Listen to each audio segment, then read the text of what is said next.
Good afternoon, distinguished speakers, respected principals of both the colleges, dear colleagues, and all the participants.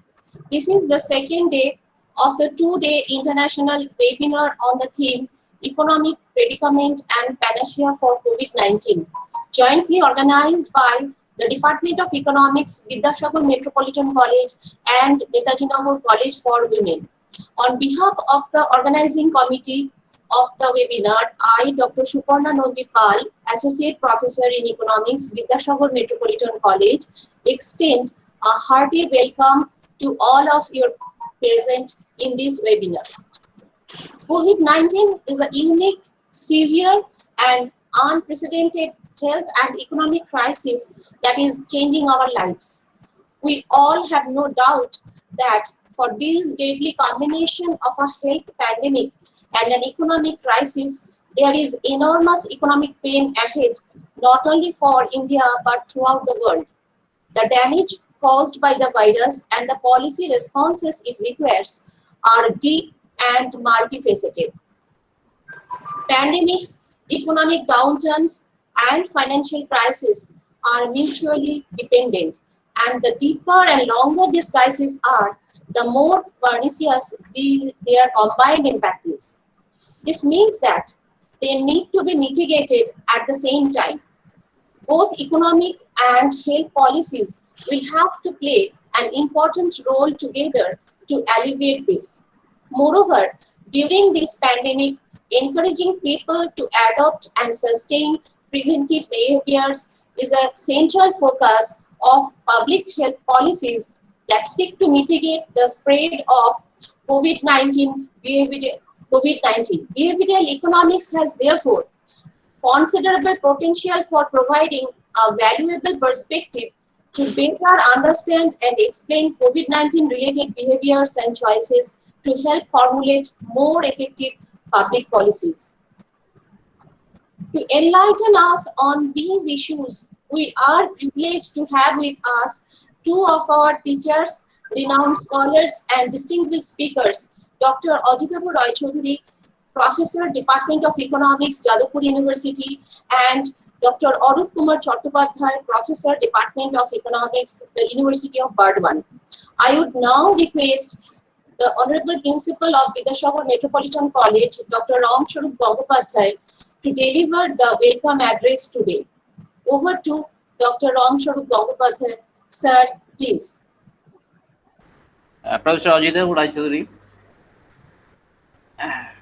and my dear participants, on behalf of the organizing committee of this international webinar, Economic Predicament and Panacea for COVID-19, I welcome you all on the second day of this webinar, which is jointly organized by the Department of Economics of Vidyasagar Metropolitan College and Netaji College for Women. Today we are extremely fortunate to have two distinguished scholars, namely Professor Ajitabu Roy Choudhury and Professor Arup Kumar Chattopadhyay from University of Burdwan. We all are eagerly waiting to be enlightened by their insightful and thought-provoking presentation. I, on behalf of the members of Vidyasagar Metropolitan College and Netaji College for Women, extend warm welcome again to all of you and hope this enthusiastic endeavor of these two colleges will be a great grand success. Stay safe, stay healthy. Thank you all. Over to Korda. Thank you, Principal Sir, Dr. Ram Swarup Gangopadhyay, for your wonderfully encouraging welcome address. Now, I would request Dr. Bipul Dev, Associate Professor, Head of the Department Economics, Netaji College for Women, to deliver the keynote speech. Over to Dr. Bipul Dev. Sir, please. Good evening and warm greetings to everyone. Welcome to the virtual two-day international webinar. It's being jointly organized by Vidyasagar Metropolitan College, Kolkata and Netaji College for Women, Kolkata. On the theme, Economic Predicament and Panacea for COVID-19. COVID-19 turning out to be the biggest health crisis in our history. India recorded the first case on January 30, 2020. And since then, the cases have increased steadily and significantly. In order to curb the spread of the virus, the government of India announced a nationwide lockdown starting March 25, 2020. The unprecedented lockdown has had a significant effect on the economy. Millions of jobs and livelihoods are now at stake. The projected main parameter levels are frightening. GDP by March 2021 would have declined at least -5%. We were an economy that was declining. We are rolling down the hill, but it was a gentle roll down. But right now, we are falling off the cliff. So the question is, what do we do with an economy falling off the cliff? How do we handle symptoms? That is survival and revival. Survival from COVID pandemic and revival of Indian economy. Unless we revamp our economic policy clearly and explicitly in terms of objectives, priorities, strategy, there is no hope of revival. Today, we have with us two distinguished professors, Dr. Ajitabo Roy Choudhury and Dr. Arup Kumar Chattopadhyay. They will enlighten us on these several issues. We are honored, sir. We are grateful to you both. Thank you again. And over to Dr. Suparna Nandipal to start the main session. Thank you. Thank you, Dr. Dipul De, for your enlightening keynote speech. We are now moving to the main section. Today we have with us two esteemed speakers. I would now request Dr. Shomak Saha, Assistant Professor in Economics, Netaji College for Women, to deliver a humble introduction of our first speaker today, Professor Ajitabo Roy Choudhury. Over to Dr. Shoma Saha. Shoma, please. Thank you, Dr. Suparna Pal. Good afternoon, ladies and gentlemen. It's a great pleasure for me to introduce our esteemed speaker, Professor Ajitabo Roy Choudhury. I personally believe that Dr. Ajitabo Roy Choudhury needs no introduction to the economist fraternity. Yet, as a protocol, I am humbly trying to mention few of his vast area of activities in his long, successful career. Professor Roy Choudhury has been teaching since 1981 at Jadavpur University. He is visiting faculty to ISI Kolkata, Calcutta University, and IIFT Kolkata. He was also Fulbright Senior Scholar, Economic Growth Center, Yale University, USA. Currently, he is coordinator for Center for Advanced Study in the Department of Economics, Jadavpur University. He is also joint coordinator for Social Science Program for the University with Potential for Excellence, Jadavpur University, and in addition, focal point for ArtNet Program UNISCAP at Department of Economics, Jadavpur University. He is Chair Professor, Planning and Development Unit funded by Niti Aayog 2017 till date. Till date, Professor Roy Choudhury successfully supervised 19 PhD scholars and 18 MPhil dissertations in economics. Professor Roy Choudhury is an active researcher and completed 17 projects till date funded by international, national, and state level agencies, including World Bank, UNISCAP, WTO, and UNDP. His books, articles, reviews have been published by renowned publishers across the globe, including Oxford University Press, Cambridge University Press, Palgrave Macmillan, Springer, EPW, Journal of Quantitative Economics, and many more. He has achieved several awards and recognition from national and international platforms, including Shiksha Ratna Award for Outstanding Teacher, Government of West Bengal, 2018. Reed Hall Resident Scholar, Columbia University Paris Campus, 2007. Fulbright Fellow Economic Growth Center, Yale University, New Haven, USA, 1997. Apart from teaching and research, he has been very successful in other administrative responsibilities. He has acted at the capacity of Chancellor's nominee and Vice Chancellor's nominee at different central and state universities, UGC expert, member of Governing Council, and many more. We are eagerly waiting for his valuable insights regarding COVID-19 and way out for the economy. Just a reminder to the participants, if you have any questions during the presentation of Professor Roy Choudhury, please write in the chat box. Participants are also requested to mute your audio and turn off your video, and don't share your screen, please. Professor Ajitabu Roy Choudhury, now the platform is yours. Over to Professor Ajitabu Roy Choudhury. Sir, please. Yes, thank you very much. It's a pleasure for me to be invited by Vidyasagar Metropolitan College and Netaji Nagar Women's College. I presume that it's the second day, so we have heard already a number of things in the first day, and naturally, you know, there will be overlaps. People cannot really think all new. So there will be things which will be common to whoever speaks on this. And all of us know that we are confined to our four walls largely, and that itself is quite depressing. You do not have face-to-face classes with students, so we can feel it.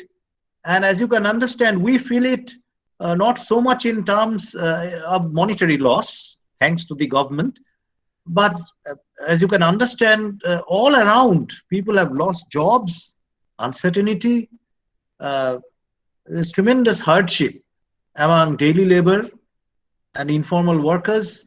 So life is really hard for many today.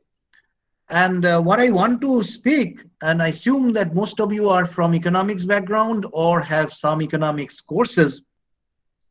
And I don't want to do, as I already promised, I will not do mathematics. So obviously I will tell everything in plain, simple words. But it will be based on economics because I don't know much of other things other than economics. That's where my comparative advantage lies. So I will talk in terms of some economic concepts because the whole thing which I want to say is something like the way out or way forward of this COVID-19 pandemic which we are having. So what we need, first of all, to understand the underlying problems. What are the problems really? How are we affected? If we understand the real channels through which we are affected, it will be easier for us to talk about some of the ways out. Some of them may be short-term, some of them may be long-term, and we have to distinguish them in the right way. Now, to begin with, as Bipul Dey of Netaji Nagar College just said, we were already having real trouble last year, last financial year, not this financial year, but the last financial year. Last means in 1920, that's the financial year. We expected that our national cake, which we are all distributing among ourselves, will grow at a rate of 7%. But the national cake grew at a rate of 4%. So 3% was in the planning of the government. They showed everybody, they rather told everybody that we are growing, we will be growing at the rate of 7%, but unfortunately we grew at a rate of 4%.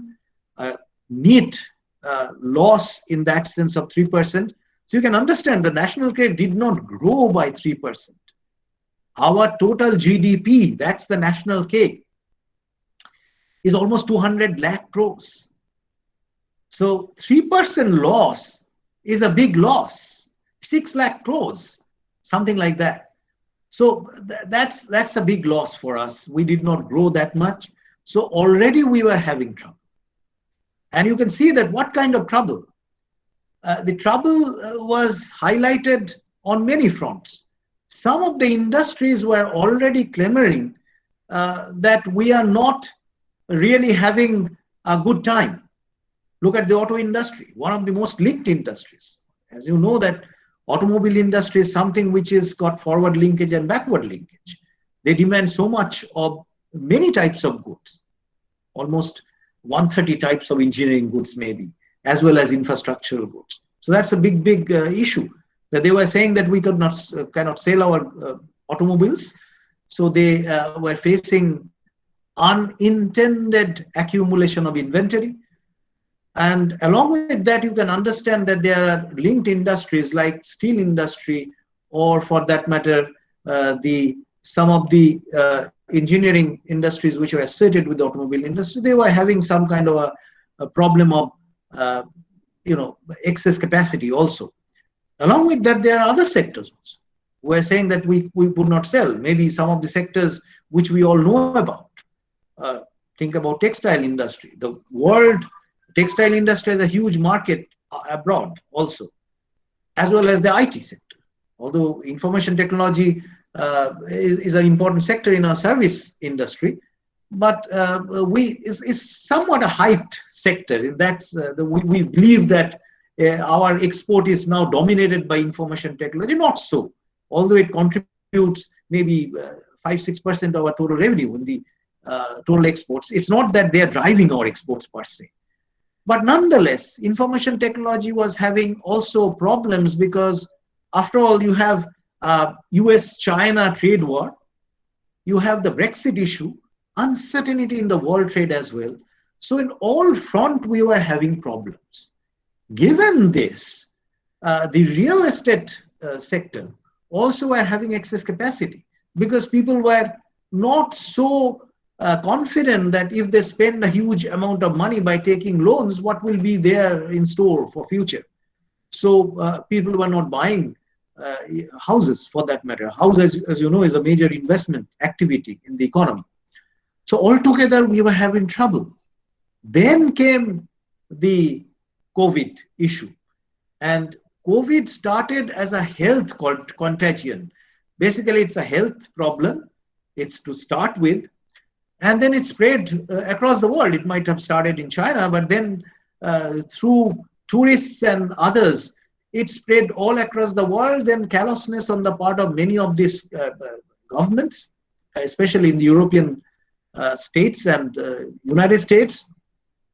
India was affected later than them. But nonetheless, it's a health issue to begin with. As you know, it's contagion, health contagion. It's affected so many countries. And as one can understand, along with this, right or wrong, the common problem or the common way out, people thought at that time, is the lockdown. That you have to lock down the whole economy. You have to get the shutters down so that people don't come to work. There is less people on the street, and you have less infection from person to person, etc. And I'm not going into the issue what happened afterwards. We have really horrific scenes of migrant laborers, what happened to them. But nonetheless, if you are not a migrant laborer, if you are a laborer, a worker who is stationed within one state, say a person who is born in West Bengal and stayed back in West Bengal, they were no less affected than migrant labor. So people talked about migrant labor, that becomes the international issue. But those who stayed back had similar misfortune, so to say. So you have to look at it holistically as a complete picture.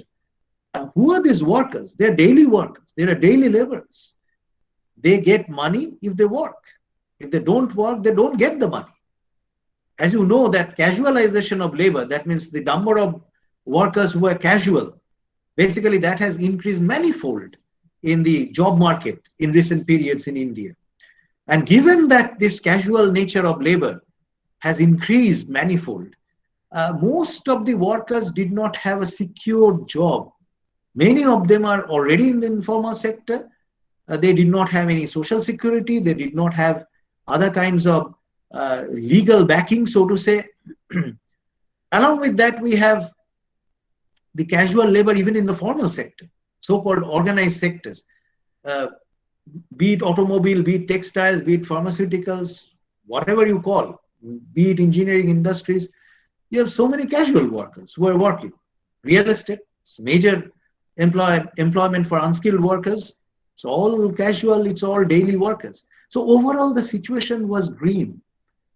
It already had a problem of demand deficiency to begin with, and then came the so-called COVID pandemic, started as health contagion, turned into an economic contagion too.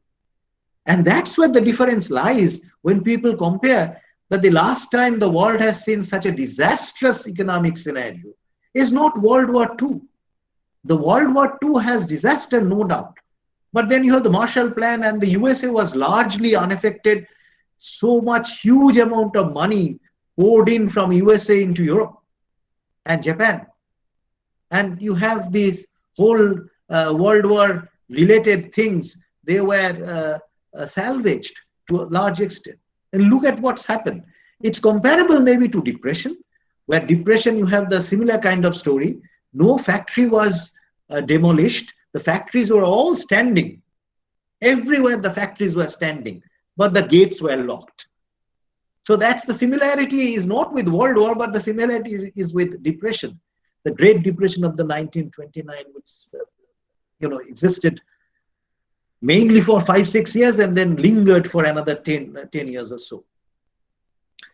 But the differential specific of this COVID pandemic is it's not only economic depression. There is this whole problem of an uncertain health contagion issue. That issue was absent in depression. In economic depression, there may be some people who, lacked nutritious food and might have problems of nutrition, etc. There were problems.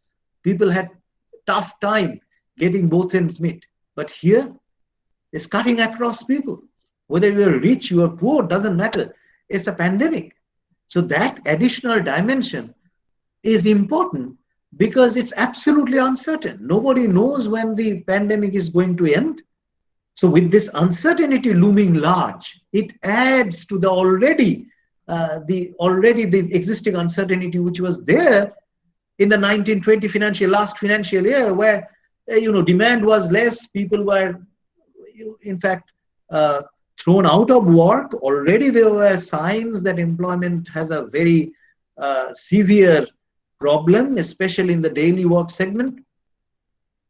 So along with this uncertain health issue, when the thing will end. So it's a problem which I am quite sure all of us who are sitting here, young or old, doesn't matter. We haven't seen that in our lifetime. The world, in fact, those who are surviving now haven't seen it. So India is no exception. What we are finding in India right now is a grim situation. We don't know what will happen in next 2-3 months, what will happen in next 6 months, when the vaccine will come, whether it will at all come, nobody knows. So the uncertainty which was there is cumulated. It's a multidimensional. Along with that, it's of a magnanimous proportion, which nobody thought about earlier. Now, given this, after all, people have to survive. As everybody is saying that if you want to save somebody from this health issue, you cannot lock everybody up within 4 walls. So people will have problems of, they will not have a square meal. They will have a problem of lack of protein, lack of nutrition. Automatically, they will be, attracting the COVID much more than anybody else. So if you do not have economic activity, the health activity will be, or the health situation will be simply more grim. So it goes hand in hand. If you cannot provide a wherewithal to this large body of daily workers who are the backbone of our society, basically, you cannot expect that the health issue will be covered. So just, making the public health stronger, making more testing easier, all these things we are hearing now, that you have to make this stronger, doesn't really hide the problem that you must have enough money in your hand to provide protein and other nutritious food to your family members so that they generate enough resistance in their body. Given these things, the whole issue boiled down to this, that after all, People have lost their jobs. Majority. I don't want to say how many, because all these estimates which we find say unemployment was 9%, has gone up to 27% in the last month or so. Now it has picked up a little. It hides the problem that when people talk about employment, unemployment, it's a concept which is borrowed from basically the European countries and others, where you work, when you work in a formal organized sector with a piece of paper which legally guarantee your work, etc.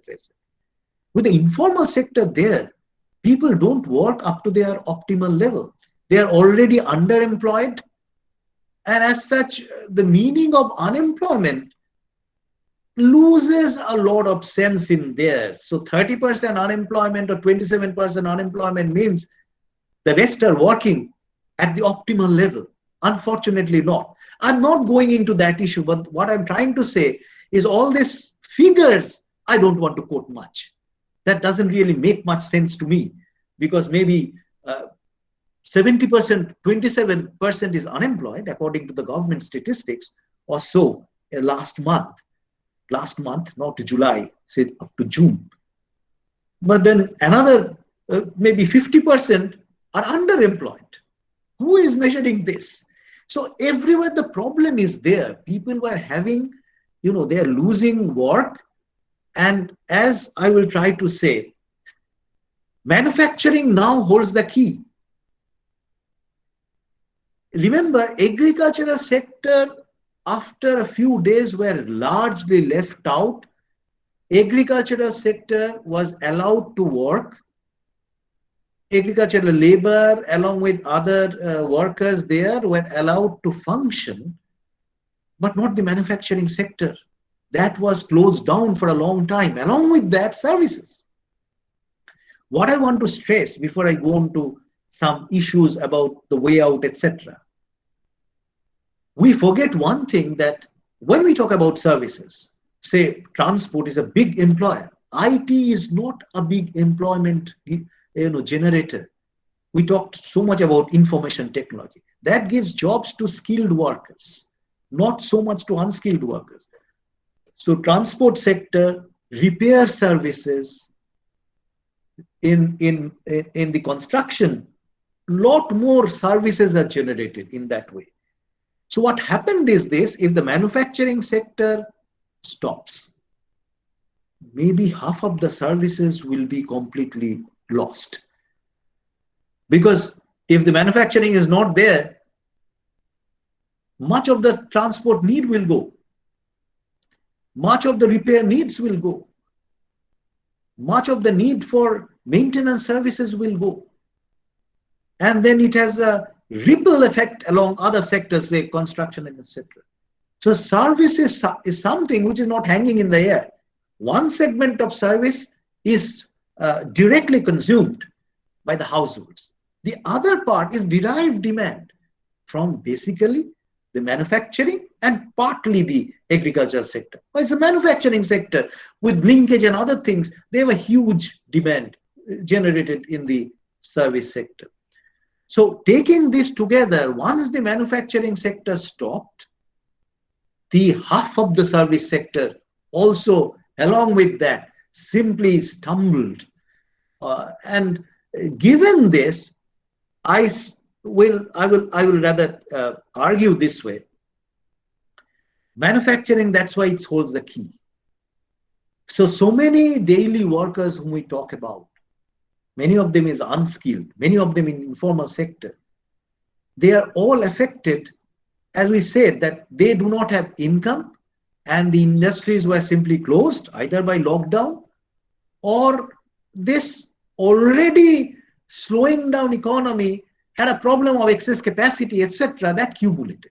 So overall, the manufacturing sector is a green story to say. If I produce, I cannot sell. It was already there and now it becomes widespread, universal. Everybody is saying the same thing. And so many people who are dependent on manufacturing and then services, I'm taking them together. It's a huge lot of workers. They don't have money. And if they don't have money, remember, we talk so much about agriculture, for example. If agriculture is working, even if say 45% people live in rural and semi-rural and semi-urban areas, but they do not do agricultural work. Much of the consumption expenditure which is done in rural sector, as well as the income which is generated in the rural sector, is non-farm activities, either some kind of manufacturing or some kind of service sector. So agriculture working means not much in terms of aggregate demand in the economy. So the moment the manufacturing and much of the services were simply lost in terms of their, working and its operation, the income and the loss of aggregate demand assumed an acute proportion. So aggregate demand, and this thing was very important, because if you give money, directly transfer money to people who have lost jobs, probably they will now go and spend, and if they spend, then obviously if they spend, naturally there will be demand which will be generated. That's the whole idea. That's not only in India, that's an idea which was floated all around the world, and it's somewhat very much we know is the Keynesian idea. It's something which happened in depression time without the pandemic health issue. In depression, that was the story, pump priming. You just give the workers, cash support so that they can increase their demand. No matter how much asset is created at the moment, don't bother about that. Give them direct transfer and let them demand. All over the world, that was the story going on. Either direct cash transfer or provide money to the mainly small, medium industries, etc., who generate jobs. Along with that, the services we are dependent on that. Provide, say, 6 months wages. Just the government give money to pay wages to these workers who are not working. Just the money, give them. They may not be working, but let them get their wages. That's the story which happened. So coming to that, that's the same thing which happened in case of India. Lot of criticism is there. I'm quite sure you have heard about that. I don't want to touch much upon this. A direct transfer was about 1% of the total 20 lakh crore package which was announced in India. Roughly 1% is 2 lakh crores, around that. 1% of the total GDP. So it's basically 1% of GDP. Something like 10% of the total transfer or something. A lot of criticism. We should have done minimum 5% transfer or 6% transfer. Nobody knows how much. I'm not going into that. My question is this, that suppose you transfer the money. Then suppose you are a consumer, you are a household, you have 4, 5, 6 members, you are the only earning member, you are a daily worker, all right? Even those who are not daily worker but on casual kind of work, in not so much unskilled but semi-skilled type of workers, as well as those who are even at the high level of work but something like not permanent. All through, every one of them, you face a situation where two alternative things. Either you have complete certainty what's going to happen, or you have uncertainty. You don't know what's going to happen tomorrow. Suppose you get 100 rupees given to you by cash transfer. The whole idea of this story is that possibly you will spend the whole 100 rupees. Those who are really affected, the daily workers, their marginal propensity to consume is very high because they usually spend what they get. So 100 rupees, they will spend the whole 100 rupees. But that story ends when you bring uncertainty. All this macroeconomics which we teach is the economics of certainty. So MPC high of those who are having lower income, they are having higher marginal propensity to consume. Yes, if there is complete certainty. If there is uncertainty, you do not know what's going to happen tomorrow, what will be the case? Would you spend this 100 rupees? Possibly not. And that's exactly what was happening in the second half of the previous financial year. The demand was less people because people had an uncertain future. The world was uncertain. India has uncertainty. Overall, people were not just spending. They were not buying houses. They were not buying cars. They are not buying durable consumer goods. They are not spending money on many of these things. And you have this problem, this uncertainty problem all around. So this caveat has to be built in. So all these stories which we hear that transfer money and that will lead to a higher aggregate demand may not be true. And I'm quite sure it did not happen that way. Even if people have 100 rupees all of a sudden, they would have saved a lot. And that savings doesn't come to something like capital formation. It's just what you can say is a money which you keep for uncertain future. Given that the demand problem is not entirely solved, even if you have increased your 1% GDP transfer to 5%, that uncertainty would have remained. So that's one of the policies, short term, partly may be true, but partly this faith that this will solve all the problems, I do not subscribe to that. The second issue was, and this was very important, that as you know that we talk about multiplier, that if money goes to 1 rupee is given to people who are having higher marginal propensity, you have a multiplier effect which is very large that will generate lot of demand in the economy. But this assumes that whatever is happening, the distribution of income is unchanged. But suppose along with that, whenever something happens, your distribution changes. Inequality rises. And that's what is happening in India. Look at the urban inequality indices. Thanks to the information technology, the more stress on skilled labor, casualization, etc., lots of issue. But the Gini index has risen. Inequality has gone up. So when the inequality is going up, simple calculation you can do in your macroeconomics. 1 rupee transferred, but the distributions all of a sudden turns in favor of the rich compared to the poor. Will you attain the same demand boosting effect if you transfer? Probably not. So when the inequality already was rising, as a result, the multiplier was not really working the way we expect. That is already there. And that multiplier effect really became weaker as due to this pandemic. Every possibility that the distribution became worse. And if the distribution becomes worse, the multiplier value can never be realized in the true sense of the term. So aggregate demand boosting measures are, I would say, no way. There's no alternative. We have in front of us Keynesian economics. That's the economics which holds for so many years. That's the common thing which is there for all crises.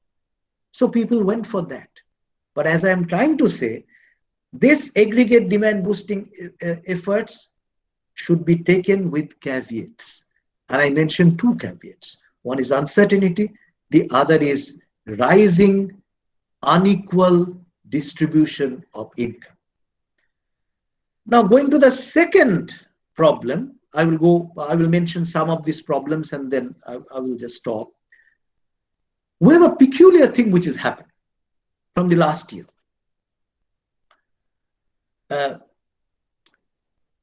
In fact, I just mentioned before I forget that some people are saying that have some tax cuts.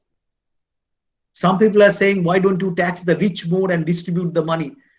There's a very strong lobby in industry which is just cut the taxes. But we shouldn't forget the government already cut the taxes last year. The whole corporate tax was slashed to a large extent. But did that produce the desirable effect? No. I will come to that in a moment. In a moment, in the sense, let me finish that strand of thought. That if you even cut the taxes and reduce the interest rates, and that's exactly what the government did, much of this package which the government of India announced, much of it was geared towards monetary policy. Flush the banks with money, make liquidity easier in the economy. And if you make the liquidity easier in the economy, what happens is this, that interest rate is likely to go down. Maybe you can have loans at a cheaper rate, true, lots of money, but there are two problems to that. One is investors, all of us know that the investment, the logic goes, if the interest rate is lower, then the investment will go up. But that again is a story which says your investment, this whole investment model which we do, it's a certainty model. Suppose if you have an uncertain future, your return which you are having is uncertain. So given this demand problem, you are not sure that if you produce, you will be able to sell it. So investors, mainly the small and medium investors, sometimes they are independent investors, sometimes they are linked to the large industries as subcontracted sector, whatever be the case. Will they come forward and take money even if the interest is cheaper? When the interest, when the future is uncertain, look at what is happening in European countries and USA and Japan. Interest is almost zero. Are people, investors coming forward to take money? They are not. Unfortunate. Even if you just hand over money from the bank with almost saying that just take the money, you don't need to pay any interest. In Japan, real interest was negative for some time even. Investors were wary of taking loans because they don't know whether they will have enough return from that investment. Some of them really do. They take money, and we know that some of them are really very spurious, dangerous type of investors. They take the money and run away. And India has many examples of that. They will always come forward. That's the whole question of adverse selection and moral hazards. I'm not going into that. But the issue remains that genuine investors will not be forthcoming, even if the interest rate is low. So much stress on monetary policy, which India did, I am afraid it's not going to produce the result. Along with that, the banks are not, they are not eager to lend because they have lent under the pressure or whatever wrong decisions. So much NPA has grown in banking sector, non-productive assets, because people have taken loans, huge loans, and run away. So banks were just simply not giving loans. So why so much stress on monetary policies and flushing the economy with liquidity and not direct transfer? After all, as you all know, that monetary policy through interest rate and other avenues work indirectly and not so fast. It works slow. But India's whole package is unduly biased towards monetary policy.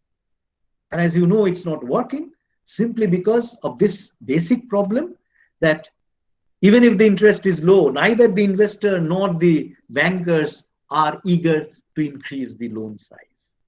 Given this, the aggregate demand, as you know, either the consumption or investment, they are not picking up. Look at the other puzzle which we are having. One source of demand in the economy, all of us know, is the net exports. We sell abroad. So one source of demand, and this is growing in the Indian economy. If you look at the statistics, in 70s, it was roughly the whole export import, the open, the net exports, that figure, export minus import, that figure was roughly 2-3% in 1970. This has grown to more than 30-35% now in India. So our dependence on, thanks to globalization, thanks to opening up, whatever you call it, so much we now sell abroad. That's one source of demand. Surprisingly, all through the history, if you look at it for last 30 years, we are having current account deficit. We buy more from abroad than what we sell. So the import is more than export, which is matched by capital inflow, investment, portfolio investment, or whatever way money comes from outside. Surprisingly, last year we have current account surplus. So export was more than import. How did it happen? The funny thing is that it did not happen because we increased our export tremendously. It happened because our economy was slowing down. As a result, the need for imported inputs or fertilizer or oil went down. So imports all of a sudden had a steep fall. Exports also had a fall because all over the world there is uncertainty, we could not sell more. But import fell faster than export. So all of a sudden, if we look at the export minus import, we have a surplus. And that's the biggest problem. All theory says when you have a current account surplus, your currency will become stronger. Rupee will become stronger. But look at the statistics. The rupee became weaker. Puzzle. How did it happen? It happened because our surplus did not come through a boosting economy or an economy which is very strongly growing. Our surplus came because we are a weak economy. So weak that our exports fell, but the import fell faster. And as a result, what happened, along with that, look at the monetary policy which was there. Flushed the whole economy, the banks were flushed with funds. So if that happens, then interest rate is likely to go down. If interest rate goes down, then the foreign investors loses interest to invest in our country. We get a lot of foreign investment. One reason is India's interest rate is higher in real term than most of the Western countries. That's why they invest pension funds, mutual funds, they come and invest in India. But then if the interest rate is falling, investment is just going out, they're not coming in. So as a result, with surplus in our balance of trade, that means export more than import, we have some dollars accumulated, but the investment went the other way because the interest rate fell. So what happened in the process, that our rupee, instead of getting stronger, became weaker. So the problem is all around. Even with the weaker rupee, with a pandemic all around the world, we could not do anything. Our goods might have become cheaper, but we could not increase our export. So that source of demand was also not there. So this whole problem of demand which we are facing for last 1 year, we are almost having a dead wall. It's a closed, story in front of us. It's a dark story. We are not getting any place how to increase the demand. Because if we do not increase the demand, the economy will not pick up. After all, the economy will be picked up if the demand goes up. But all avenues, consumption uncertainty, distribution problems, investment uncertainty, as a result, either banks or investors not investing. Abroad, even with current account surplus, rupee did not get stronger but becomes weaker. But even with weaker rupee, we could not sell. So altogether in this scenario, all the short-term measures which we took, 20 lakh crores package, it's a peculiar package. Monetary policy, fiscal policy, along with that we have a reform package. It did not happen anywhere in the world that you must have reform in the agricultural sector, you must sell your public sector units, you must have reform in your electricity. How is this related to COVID pandemic and the problem of demand? Nobody understands. It may be a longer term solution. Absolutely. There may be issues which may be taken care of in longer term, but in a short term immediate solution, how the reform is going to help, it's nobody's very clearly understood. Now, let me go to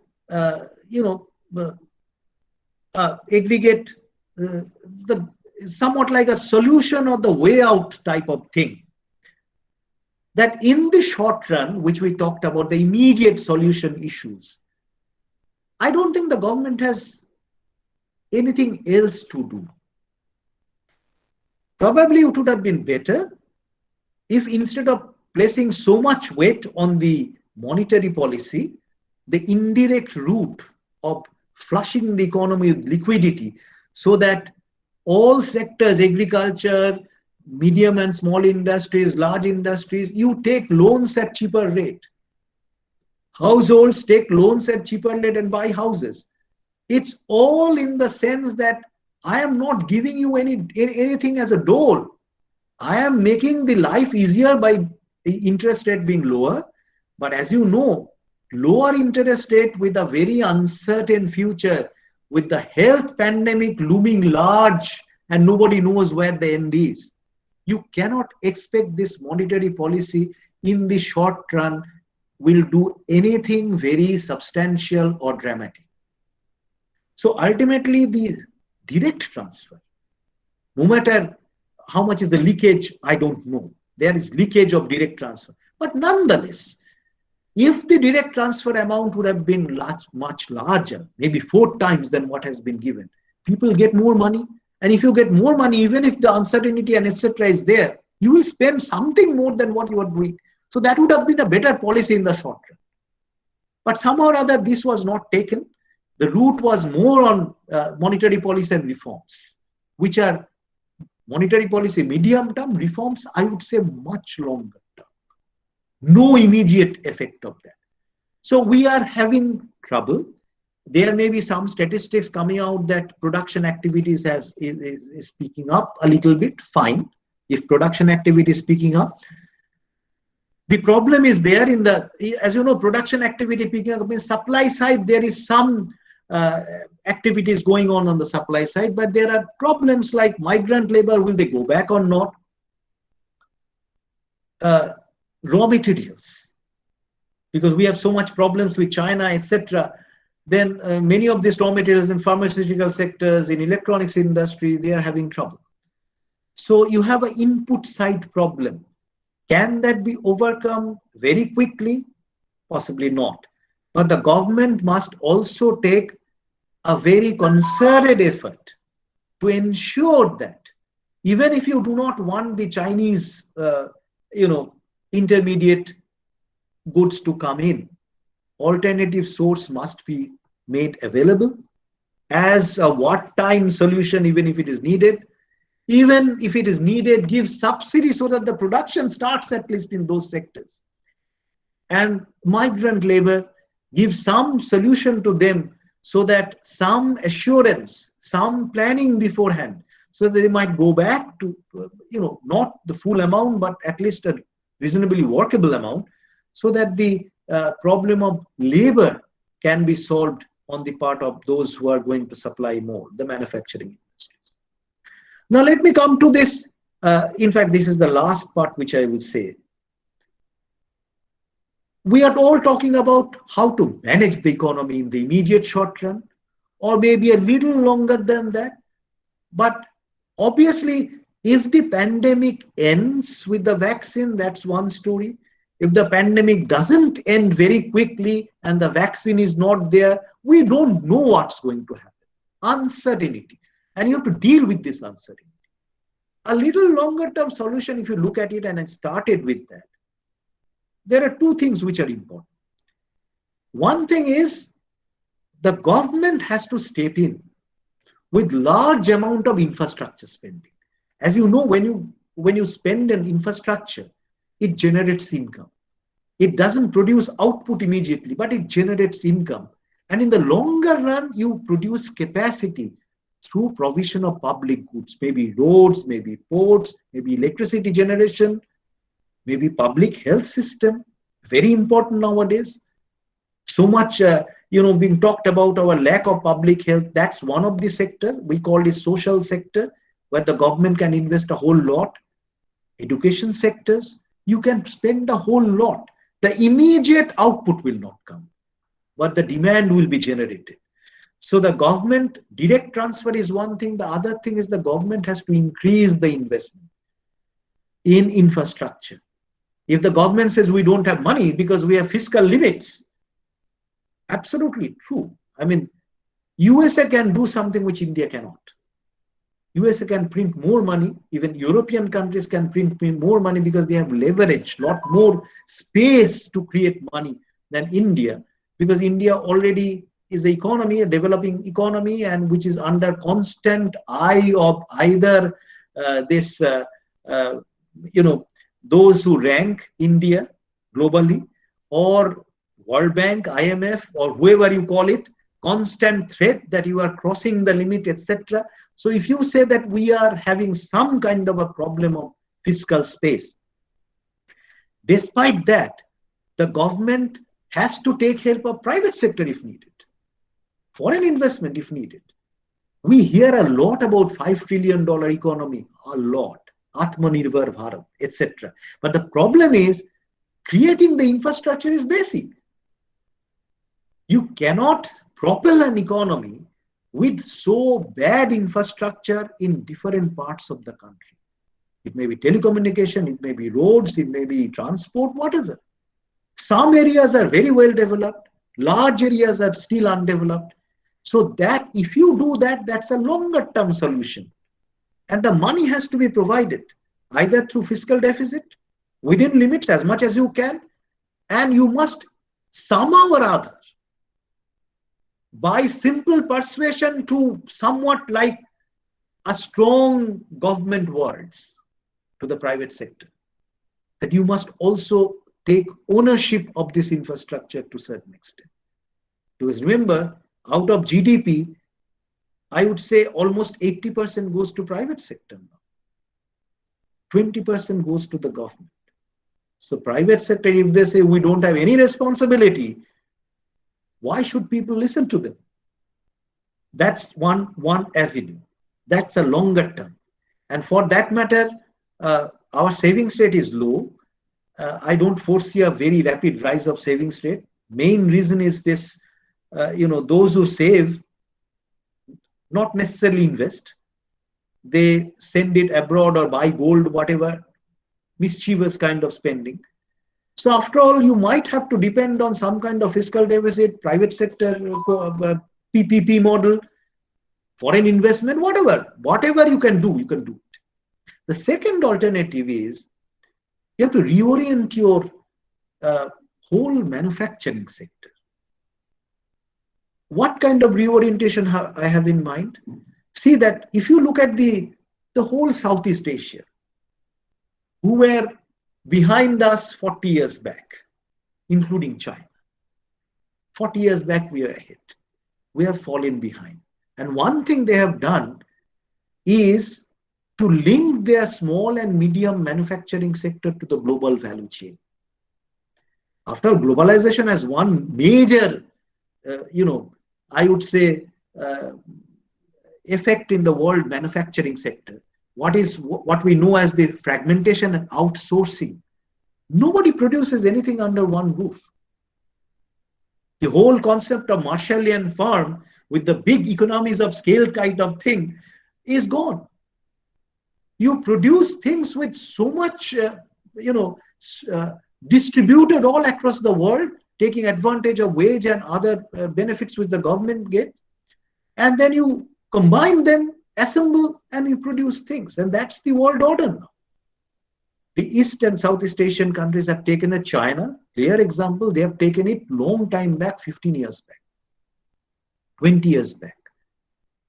And one of the things they benefited is that the small and medium manufacturing, they get tied to the large.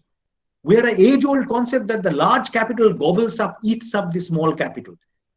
It's not happening. Because that kind of production structure was absent when our classical writers were writing about large and small capital. Now the large and small capital are dependent on each other. The large capital needs this small capital to survive in this cutthroat competitive world, in this cutthroat globalized world. They took advantage of that, linked their small and medium industries, and as I was saying, that manufacturing sector not only propels the service sector to a large extent, they together, the small and medium mainly, and the service sector create jobs. You don't hear too much unemployment in this whole of Southeast Asia and others. Unemployment is something, informal sector, uncertainty, all these things are, India is almost like a laboratory. Everybody comes and talks about informality, uncertainty, lack of social security. India is the laboratory of all these concepts. One reason is that we did not link the small and medium industries so far, manufacturing, with the global value chain, or even the national value chain. I am not saying it hasn't happened. In some pharmaceutical industries, chemical industries, in some engineering, electronics, goods, and automobile, it has happened. But in small scale, if you can increase this amount to a large extent, you enjoy the economies of scale in a different way.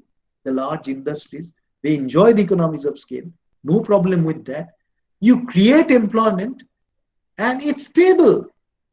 It's not that today a startup comes in or a small industry comes up and then dies. So many of them die. But if you are somewhat in the GVC system, global value chain linked up there, or even national value chains to a certain extent, if that is done, they survive. It's sustainable. Remember, in the last budget, for the first time, we heard that India will take active measures to make this country an assembly hub. First time in the history of India's budget. We heard that the government of India is actively thinking of turning India's manufacturing sector into an assembly hub as well, so that the manufacturing gets a fillip. Along with that, maybe half of the services also survive. That's the way out. That's a longer term way out. So short term transfer, much larger scale, slightly smaller, medium term transfer and monetary policy maybe. Yes, to a certain extent they can. In longer term, the government spending in infrastructure, social and physical, linking our small and medium manufacturing sector who really creates jobs, both within the manufacturing and in services sector as well. They should be linked to the value chain as much as possible, because many of them are very archaic, inefficient. If you look at the National Sample Survey, NSS statistics, very true, many of them are. But then if you link them up, they will become efficient. That always happens. That's what happens in the putting out system in England. Inefficient, small scale artisans become so efficient because of the putting out system. That might happen again. And lastly, saying this is easy than doing it. Easy said than done. If the government does not wake up from its kind of a slumber, they sleep for a long time. They go into deep thinking for so many years and then act.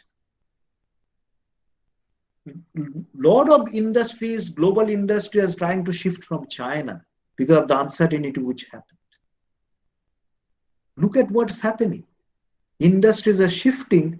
The latest statistics say maybe 80%, 85% of them have gone to Vietnam, to Cambodia, to Thailand, Malaysia, all this is Southeast Asian country, even Myanmar maybe.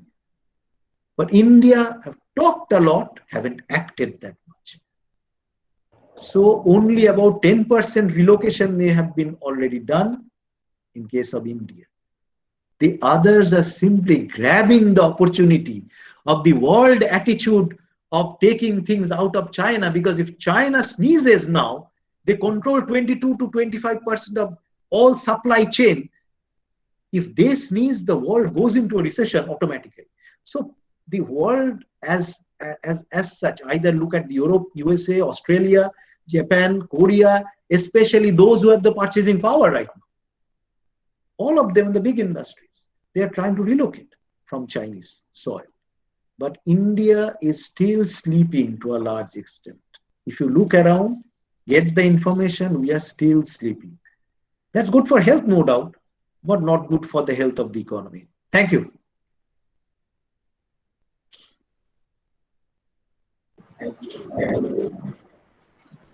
Thank you, Professor Avitavara Chaudhuri, sir, for your excellent discussion. It is really very enriching and knowledge-provoking session for all of us.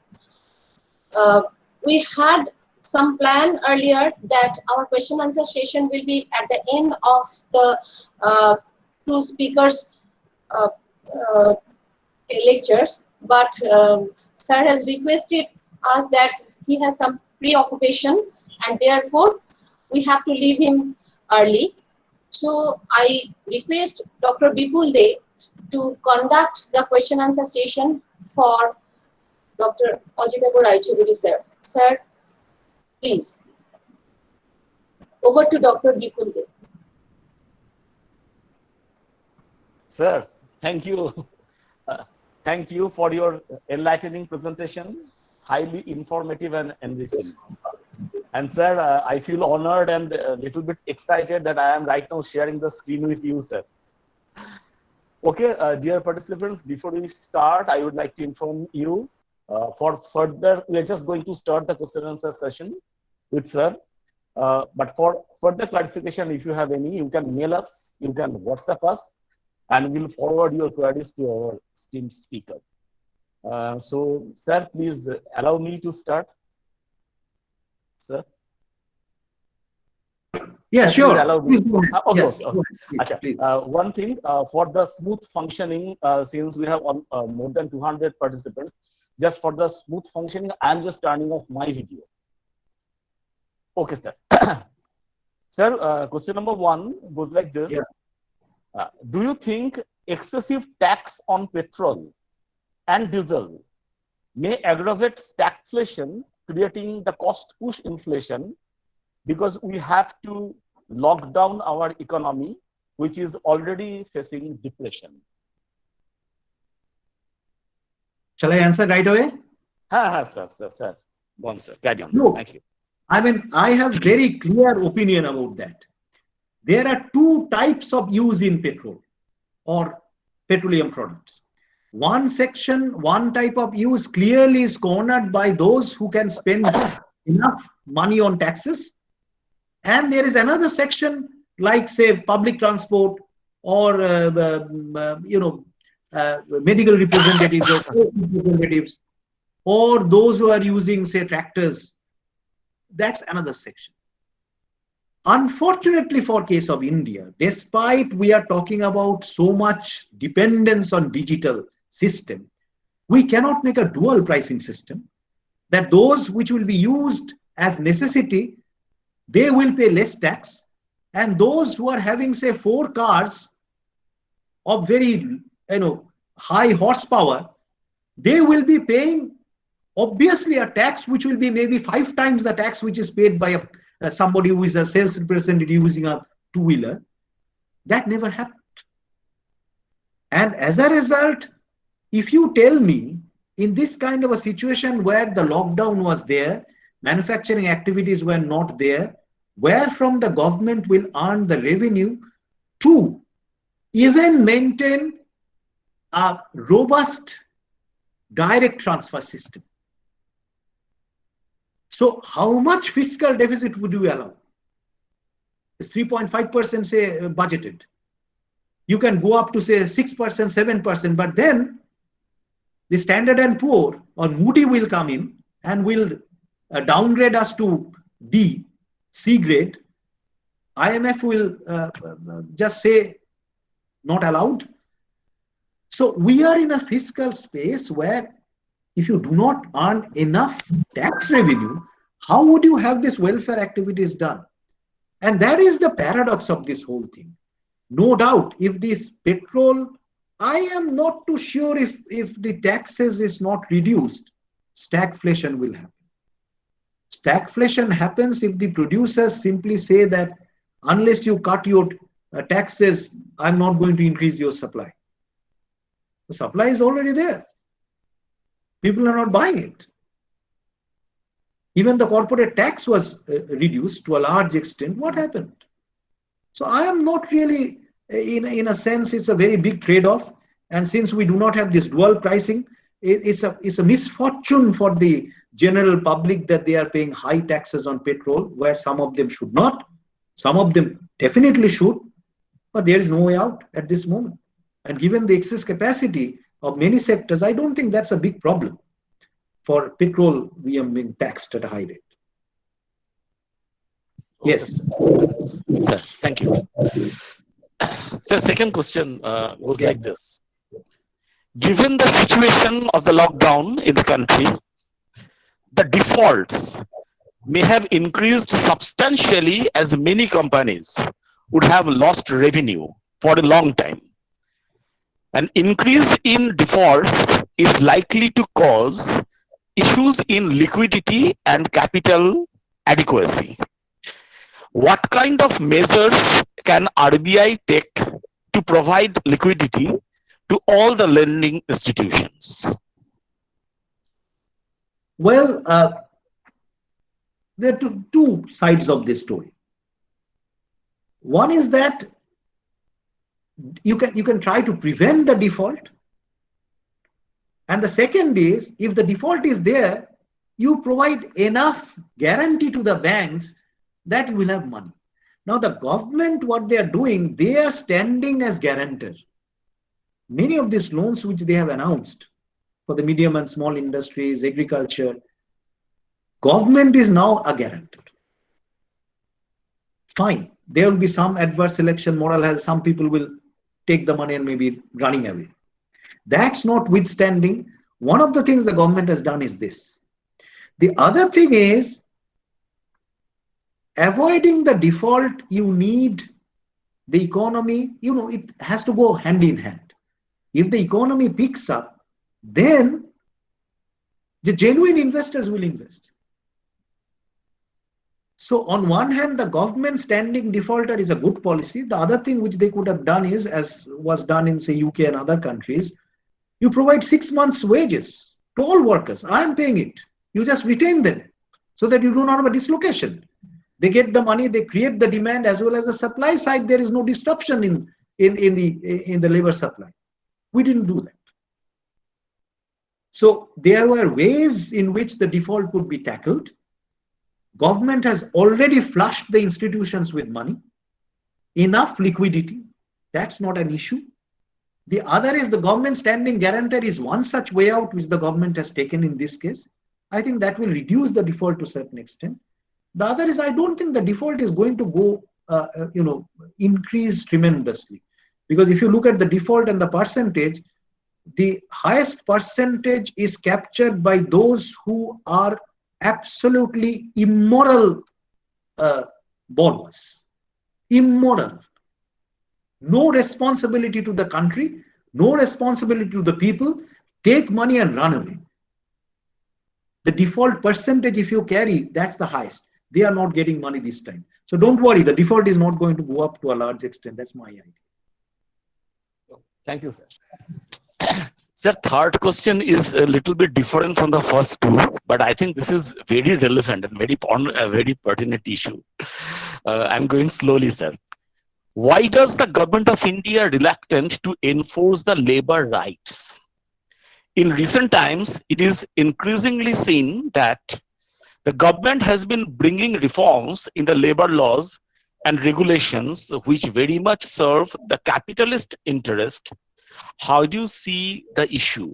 And sir, some states are violating the labor rights, not labor laws. So it's a very permanent issue. Sir, comment on this. Let me tell you one thing. The government is talking about labor sector reform, all right, for quite some time now. Have you heard a lot of voices from industry, anywhere, large industry, that look, we are dying because the labor reform you haven't taken? See, they have a way out. Much of this production in these large industries are now sourced out, subcontracted to those sectors who are somewhat using casual labor, daily workers. They are not bearing it. They are just subcontracting parts and components to so many of the small units. They just simply do not fall under labor laws. So you have a way out already. Now the thing is, the only thing which is, so informalization of economy has already proceeded in tremendous pace. So even if you bring the labor law, it's not going to affect them, because the moment they are gone for this subcontract and parts component production elsewhere, they are not within the purview of strict labor law. So they have a way, they already have circumvented that to a large extent. The other thing is, good thing will be, and I completely support this, that in the informalization which is happening, You ensure social security to them. You cannot prevent casualization at the moment.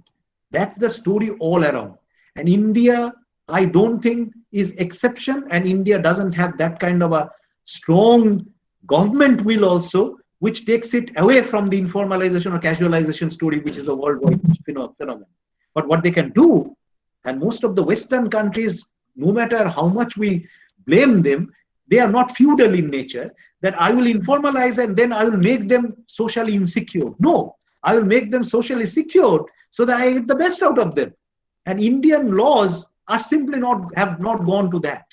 So that's a paradox. That's a paradox which they have to solve sometime. So no matter, informalization is a foregone conclusion. That will happen. But then try to make this security, social security, the law should be like that. So if you say, throwing out labor of business, you already have a definition of medium MSME sector already changed. So how much labor law will apply to them? But make the labor there socially secured. That much can be done. But the way they have, circumvented this whole labor law issue is something one should study clearly. One shouldn't take it at face value. Thank you, sir. Thank you. Sir, actually, we have a lot of questions coming in through the chat box. But dear participants, I do apologize. We will not able to cater all the questions due to the time constraint of sir. Go for the last one, please. Yes. Because one question is very simple but very tricky. Sir, do you think India is at all ready to face the pandemic situation on economic ground? This is the last one, sir. Well, I think we will survive. We'll survive with lots of pain and, as I said, we are deficient in several things. I mean, at least the direct transfer should have been a lot more, and the government should act somewhat with a larger vision in mind. Just saying Atmanirbhar doesn't really solve the problem of daily workers. So that has to have, and I charted out some of the ways for the medium to longer term. If we go that way, we will. And I hope the world economy in 2021 will pick up, because so much money has been infused into those economies. So at least the trade will pick up to a certain extent. The investment will pick up from abroad as well. And then somehow our demand will slowly pick up over time. So I am hopeful. Okay. Sir, thank you. Thank you for your patience. That brings the end of the first section of the question and answer session. I think this session has been very, very informative, enriching, and insightful. So now I would like to request Dr. Suparna Nandi to go for the next session. Thank you, sir. Thank you again. Thank you. Thank you, Professor Rai Chaudhary, for your sparing valuable time and answering the questions to the participants. May I request that participants' questions can be sent to you through email, and you can answer those, and we then mail them those answers, because lots of questions are there. Okay, thank you, sir. Okay, thank you, sir. I am now welcome Dr. Arup Kumar Chattopadhyay, our next speaker, Professor, Department of Economics, the University of Burdwan. I now request Dr. Soma Saha to make a humble introduction of Professor Chattopadhyay. Over to Dr. Soma Saha. Thank you, Dr. Suparna Nandipal. I am really honored to introduce our esteemed speaker, Professor Arup Chattopadhyay. Professor Chattopadhyay is a very renowned figure to the economics fraternity. I would like to start off by mentioning the achievements of his long successful career. Our honorable speaker, Professor Arup Chattopadhyay, is currently the Professor of Economics, University of Burdwan, West Bengal. He also served the University of Burdwan in the capacity of Dean, Faculty of Arts, Commerce, Law for nearly 5 years. Professor Chattopadhyay has more than 35 years of teaching and research experience in different academic institutions and also professional experience at managerial level in banking industry. Over the time, Professor Chattopadhyay was the visiting fellow of many reputed institutions of our country. His research interest areas relate to stock market efficiency, behavioral finance, primary market and pricing of IPOs, poverty and inequality measures, and derivative trading. Till date, Professor Chattopadhyay successfully supervised 20 PhD scholars and 14 MPhil dissertations in economics. He is actively engaged in research and so far completed 6 major projects from various funding agencies. He regularly evaluates PhD theses and reviews research articles. Professor Arup Chattopadhyay has published more than 50 papers in international and national journals and 10 chapters in books. His books, articles, reviews have been published by renowned publishers across the globe, including Asia Pacific Journal of Management Research and Innovation, International Journal of Business Management, South Asian Journal of Commerce and Management, Indian Journal of Agricultural Economics, and many more. He has acted as chairperson, panelist, and delivered keynote address in many international and national conferences. Professor Chattopadhyay also performed different administrative activities in the institution of higher learning. He acted as member of executive councils and courts of different universities and actively participates in different UG and PG councils, board of studies. Now, without further ado, I request Professor Arup Chattopadhyay to enlighten us with his valuable speech on this unique and very relevant topic, and adumbration of behavioral economics and its relevance in pandemic situation. Just a reminder again to the participants, if you have any questions during the presentation of Professor Chattopadhyay, please write in the chat box, and please mute your audio and turn off your video. Professor Chattopadhyay, now the platform is yours. Over to Professor Arup Chattopadhyay. Sir, please.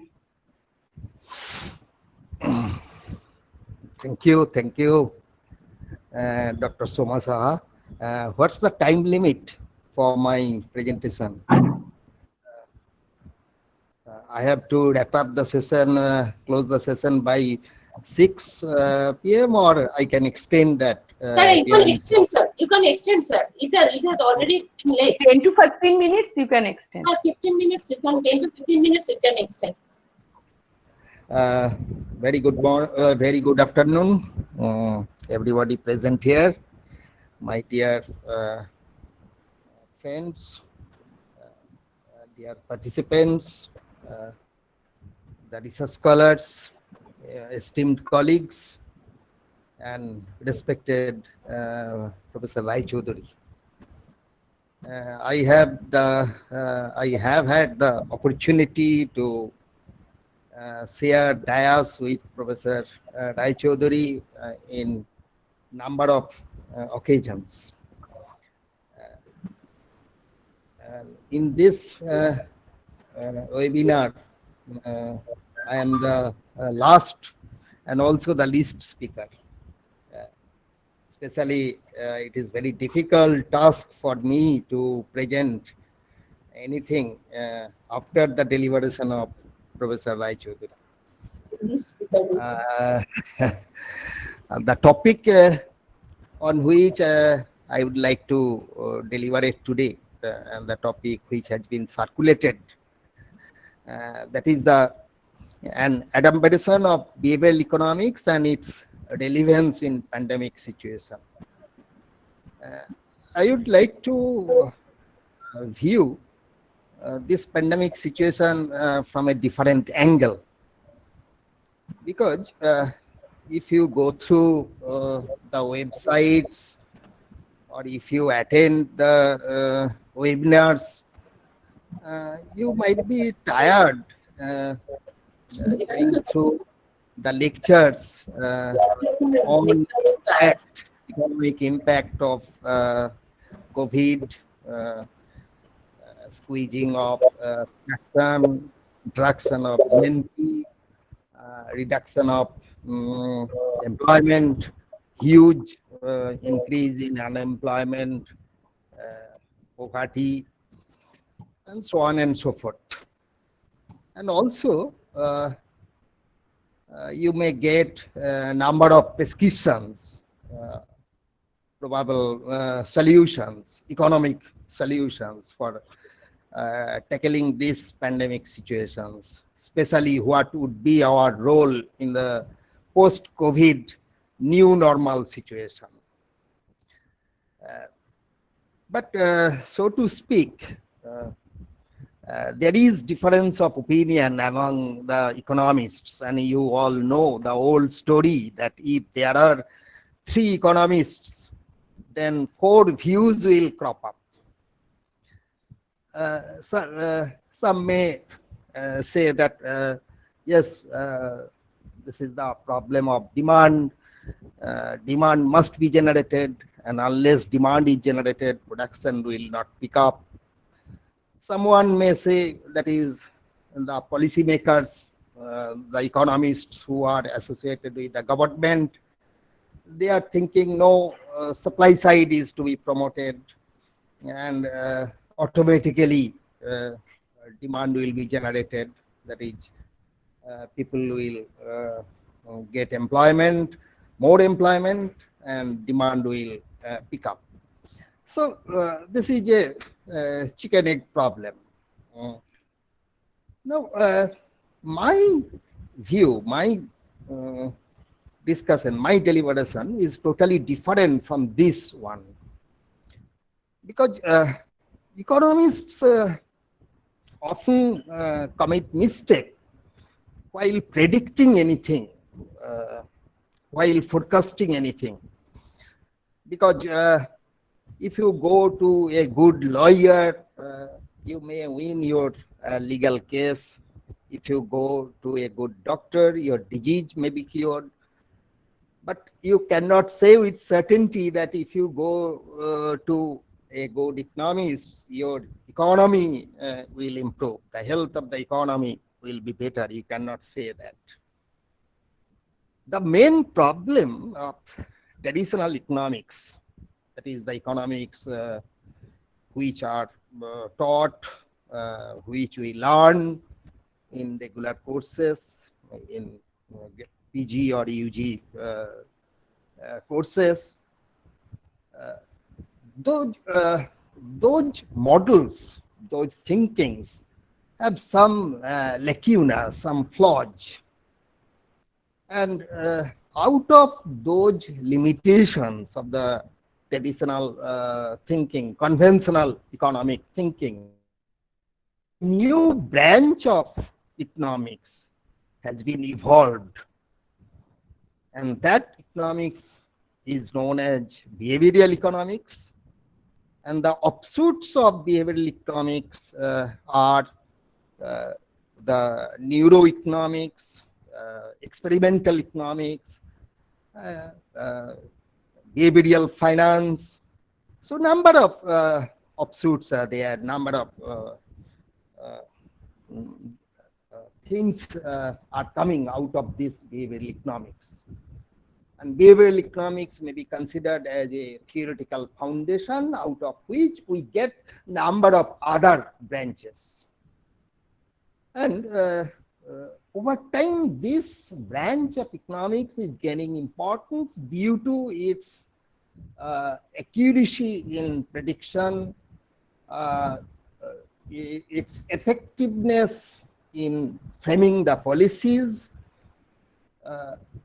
and that's why more and more scholars and economists are getting interest in this new branch of economics. And for that, I have selected this topic for today's discussion. And with the help of this behavioral economics, I would like to view the COVID-19, that is the pandemic situation. What are the implications of behavioral economics for this pandemic situation, whether pandemic situation would be aggravated or not, and what are the way outs from this pandemic situation, all I would like to discuss, I would like to tackle in the context of behavioral economics. And as I said, behavioral economics is gaining much importance over time. If you go through my second slide, you will see that number of scholars, they got Nobel Prize in this area, starting from age-old Herbert Simon in the year 1978. He got Nobel Prize for his work on bounded rationality. Next, we get Gary Baker. He got Nobel Prize for motives and consumer mistakes. Then Petrol for procrastination. Daniel Kahneman, I have presented in bold letter because we consider that Daniel Kahneman is the father of behavioral economics. And he got Nobel Prize for illusion of validity and anchoring bias. Then we get Richard Thaler for his nudge theory, he got Nobel Prize. And lastly, in the year 2019, we are very much proud that our Abhijit Vinayak Banerjee, his wife Esther Duplo, and Michael Kramer, they also got Nobel Prize in a branch of behavioral economics, which is truly known as experimental economics, and they got Nobel Prize for RCT, randomized controlled trials. So behavioral economics is getting importance because a number of quality works are being done on this area. Now, next, if you go through the next slide, so my next one. Now, why behavioral economics? Why we are very skeptical about the conventional economics? We all know, we recognize Adam Smith as father of economics and his contribution for invisible hand. And we often mistakenly interpret invisible hand in this way, that if everyone promotes self-interest, then society's interest will be promoted. That is, every person should be guided by self-interest. This mistake often we make regarding the invisible hand of Adam Smith. But this is not so. If you go through another writing of Smith, entitled Theory of Moral Sentiments, you will see that he predicted a blending of self-interest with social motives.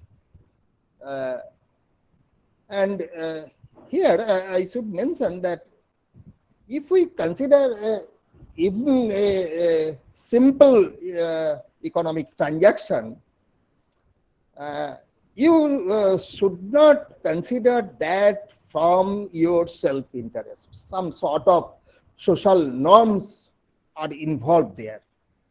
Suppose you want to purchase one article by paying rupees 100.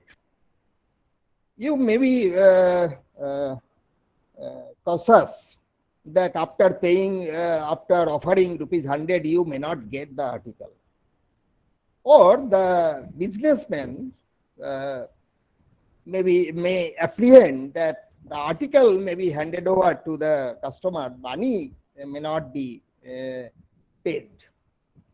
So if this sort of distrust arises, then simple sort of transaction cannot be made. And in everywhere, policing, security guard would be needed. But this is not so. So in every sphere, we get the blending of social norms, social motives, and self-interest. And this was the main interpretation, real interpretation of the invisible hand. And the Adam Smith concept was also followed by other classical economists like Ricardo, Mill, and so on. Next, we come to the next thinking, that is neoclassical economics.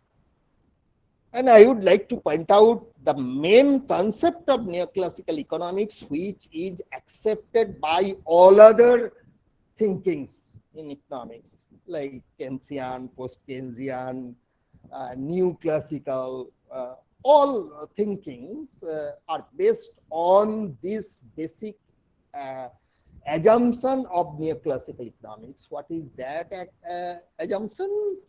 Actually, there are two assumptions. One is rationality axiom and other is value-free economics. So economic analysis mainly, especially if we consider the positive economics, that should be a value-free one.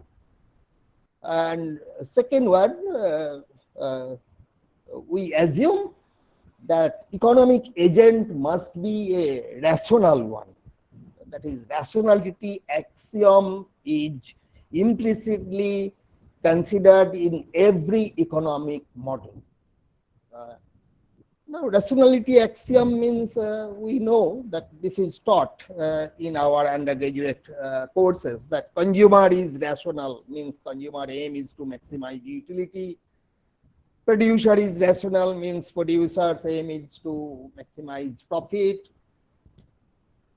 That is, with rationality assumption, we get the assumption of optimization.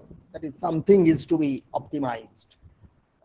Cost minimization, profit maximization, output maximization, utility maximization, and so on. And what does rationality mean? Now, rationality can be interpreted in this way. Rational people means that people who is self-interested, and he will try to promote his self-interest, that is, own utility will be maximized, own profit that will be maximized. That is, rational people will try to get what they like to want, what they desire. That is, non-self-interest act may be considered as an irrational one. So this is the concept of neoclassical economics, and that was percolated also to other thinkings of economics. But here there is the attack from behavioral economics. That is, in behavioral economics, it is considered that no assumption should be made regarding the behavior of the economic agent. You should consider the behavior, you should postulate the behavior, observing his or her actions, behavioral actions, behavioral senses, behavioral responses.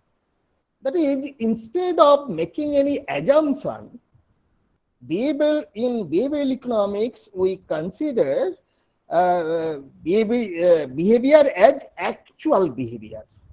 That is, instead of axiomized, that is rationality, rationalized behavior.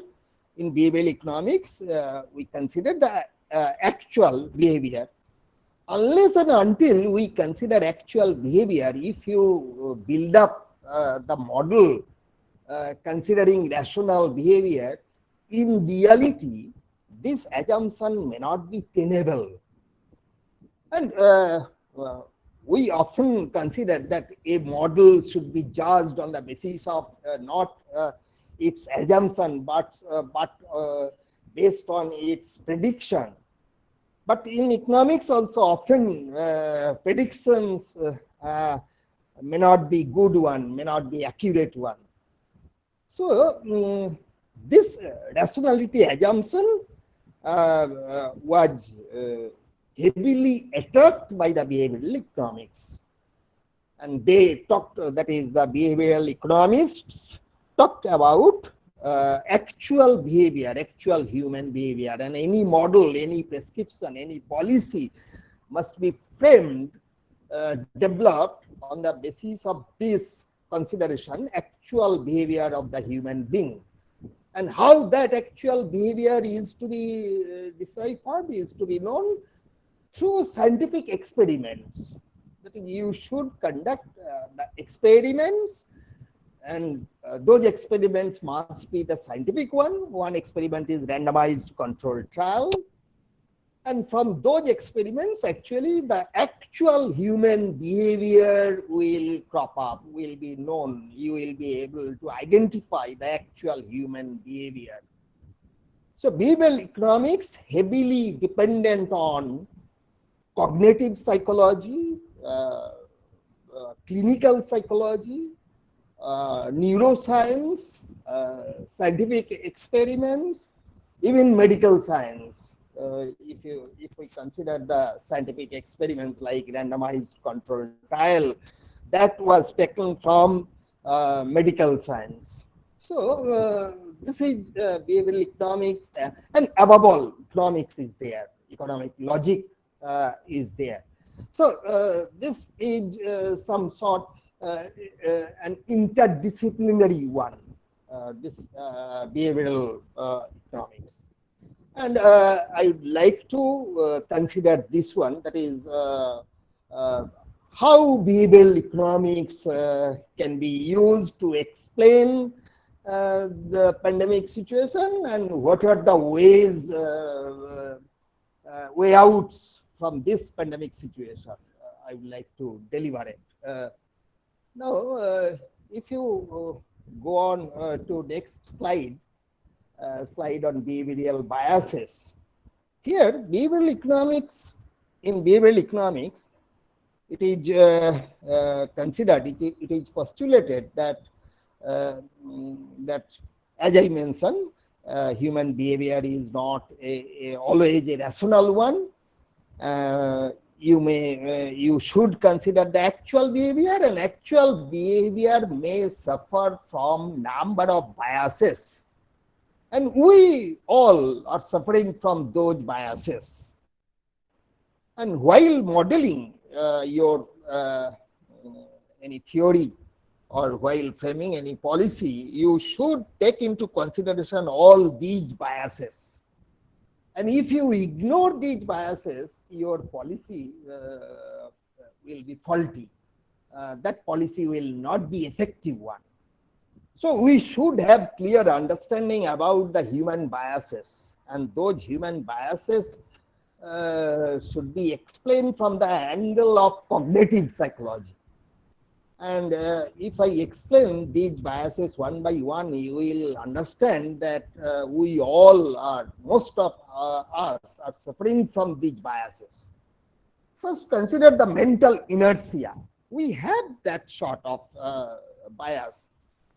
I can give one example. Suppose an institution organizes a monthly seminar in the institution, attended by the students of that institution. And after the end of the seminar, or in the mid of the seminar session, some snacks are provided to the students. And students are always given option to select, to opt for the snacks.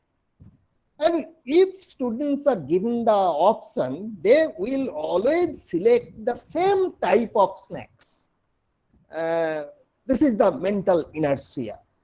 That is, and if you go to any shop, you will purchase the same brand over months. Here, this mental inertia, however, can be corrected with the help of forward planning. That means if the students are allowed to submit their options, their choices for next 6 months, then you will get variations in the choice of the snacks. But if you ask on that date the choice of the snack, same snack will be selected by a particular student. This is mental inertia. Next, coming to the second topic, that is availability heuristic. That is, always we try to consider a mental shortcut to arrive at any decision. Suppose students like to opt for coursework or optional paper. And for that, the student may go through the earlier responses, comments of the ex-students or results of the students. Instead of that, suppose before the students there is a scholar, and the scholar is arguing that finance is a better paper than other papers as an optional paper, and students opt for finance. So this sort of choice is made in terms of mental shortcut, that is availability heuristic, and we often suffer from this bias also. Third bias, which is observed in our behavioral pattern, is the confirmation bias.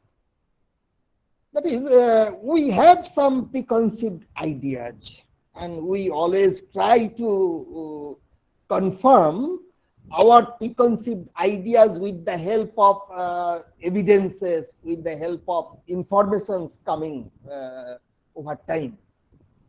As an example, I can present I am discussing very psychological things, so I would like to present examples side by side. So regarding confirmation bias, I'd like to give example that we often attend different TV talk shows, and suppose you are the supporter of a particular political party, and when an expert talks about that particular party, in favor of that particular party, you will remain attentive. But when someone is talking against your political party, either you will remain absent-minded, or you can build up reasons against his deliberation. So you want to get confirmed regarding your ideology from the reality show, from the talk show. This sort of bias is termed as confirmation bias. Fourth one, that is the illusion of control. Generally, people suffer from this sort, illusion of control.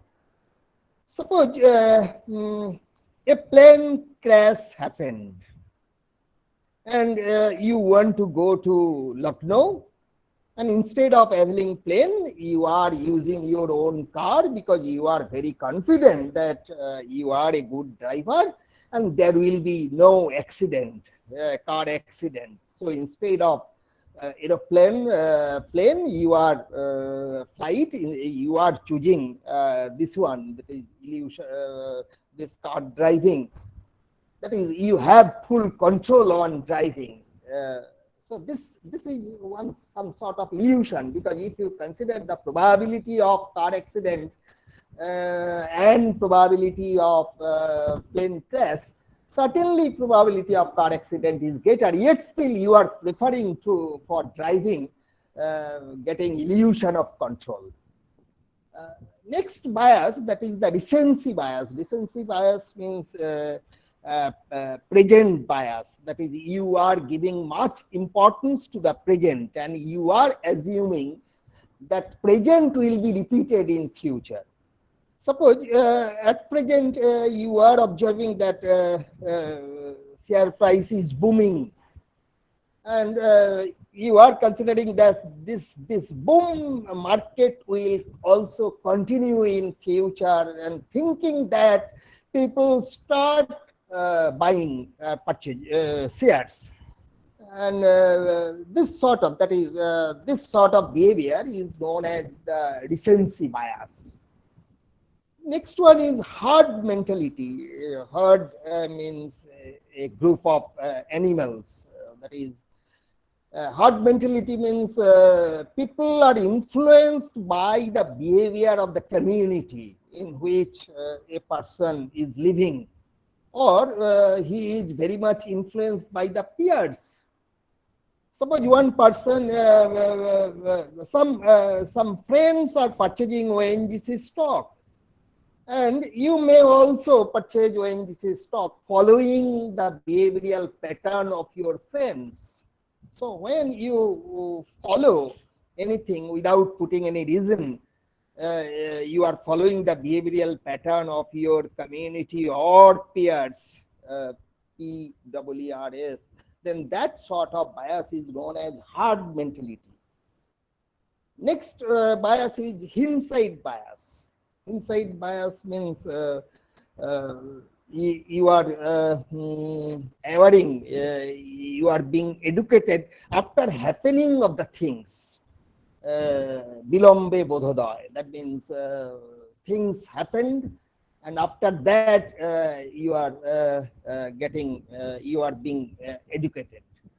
This sort of bias is known as hindsight bias, that is overestimation of accuracy of prediction after the occurrence of any incident. This is hindsight bias. Next one, loss aversion. Loss aversion, I will explain that later on. That is, always pain of loss is greater than joy of equivalent gain. That is 100 rupees gain and 100 rupees loss. And pain will be greater than joy. That is, if you give much emphasis on weightage on pain of loss than enjoyment from gain, then that sort of bias is known as loss aversion bias, and some people may also suffer from that. That is, a person may not suffer from all the biases, depending on circumstances, depending on community, depending on the geographical situation and time. Persons may suffer from one bias to other bias. Next one is anchoring bias. That is, you are judging the thing considering another one, considering the anchor. You may select the anchored one, and in respect of that anchoring, you want to judge the thing, particular thing. As an example, I can give you, suppose you have gone to a kitchen shop, some utensils are there, some cookeries are there, and there is generally the price of the utensils ranges from 500 to 1000. Suppose there is one cookery or utensil whose price is 10,000. So observing that 10,000, nobody will purchase. There will be very rare person who will purchase the utensil or price 10,000, but that will set the quality, and observing that the sale of the lower priced articles will be more. That's why company generally company generally fixes the price of a superior article, superior product, on the consideration that the general products will be sold in the market, because consumers will purchase the articles observing that superior article. This sort of mentality is known as anchoring bias. The next one is biased mental accounting. Here we know that in economics, future is considered at present in terms of present value, and for calculation of present value we use discounting factor. a linear discounting factor or exponential discounting factor is used. But according to behavioral economics, discounting factor is not a linear one, or that is not the exponential one. Rather, this one is hyperbolic one. Hyperbolic one means some future values may be heavily discounted, or some future values may not be so heavily discounted. For instance, if you want to account the present value of the investments you are making for your children's future education, then your accounting, that is discounting, will be less. But if you consider any sort of enjoyment, that is investing, saving money, the future value will be used for purchasing durable goods. There, your discounting will be more. That is, here mental accounting varies from purpose to purpose. Your mental accounting for children education, your mental accounting for purchasing of luxurious good, your mental accounting for own education and training, all are not same. Those will be different. So present value calculation in economics, that is considered as a uniform one, but this is not the real one. Actually, that may vary from situation to situation, person to person, purpose to purpose. Next bias, which is observed in human beings, that is known as placebo effect. This term is also taken from medical science. That is, false drug is given. We are considering the testing, human trial of different vaccines. Here, this placebo effect is considered. That is, false vaccine is given randomly to few persons, and real vaccine is given, and then we judge the effectiveness of real drugs. Now, here we may suffer from this placebo effect. That means, considering the price signal, often we choose the doctor. That is, we consider that doctor as a very good doctor who charges very high fee. That is, or the teacher for private tuition of my sons and daughters, or lawyers fee. So price signaling acts as a placebo effect. There are a number of behavioral biases. I have considered some few important biases which are observed in the literature of behavioral economics. Next one, and the last one, is the framing bias, and that was placed by Kahneman and Tversky. Their joint work was made on this concept, that is framing bias. What is that? How the problem is framed before you. On the basis of that framing, your response will be different. Just to explain this, I have taken example. This example, I have not created this example. I have taken actually the example given by Kahneman and Tversky. They considered the example. I am presenting the same example. Suppose we are considering the next slide, example, Soma, next slide. The example of framing. What is that framing bias? Suppose a doctor wants to treat some patients in any Asian village and treatment against life-threatening disease. And suppose there is a sample of 600 patients. And these 600 patients are being treated by a doctor against life-threatening disease in terms of different drugs or techniques. Suppose there are four methods of treatment: treatment A, treatment B, treatment C, and treatment D. Now consider the first, treatment A versus treatment B. Doctor is saying in this way that if treatment A is imparted, then 200 patients will be exactly saved. On the other hand, if treatment B is given, then there is 1/3 chance of survival. And if these two statements are presented to a patient, what will be the choice of the patient? Patient will go for treatment A, because there we see that 200 patients will be exactly saved. That is sure gain. That is choice A.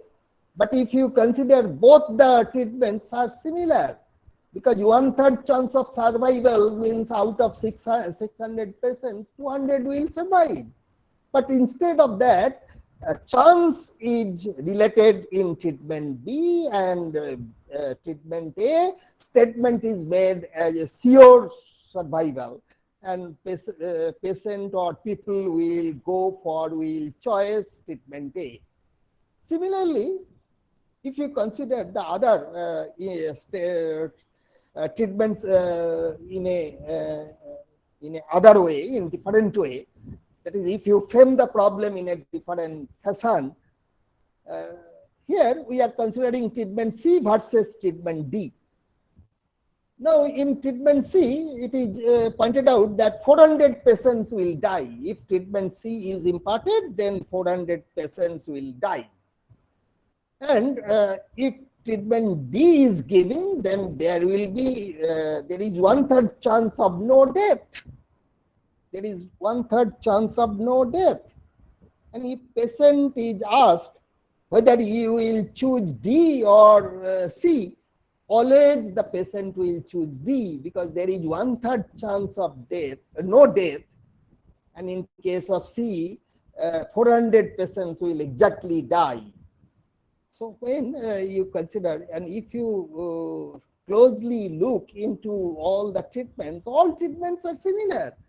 200 patients will be saved, 1/3 chance of survival, that is 400 patients will die, that is 200 will exactly survive, and 1/3 chance of no death, that is all are similar. But here the person is making choice regarding A or D, depending on the situation, how the problem is framed before him.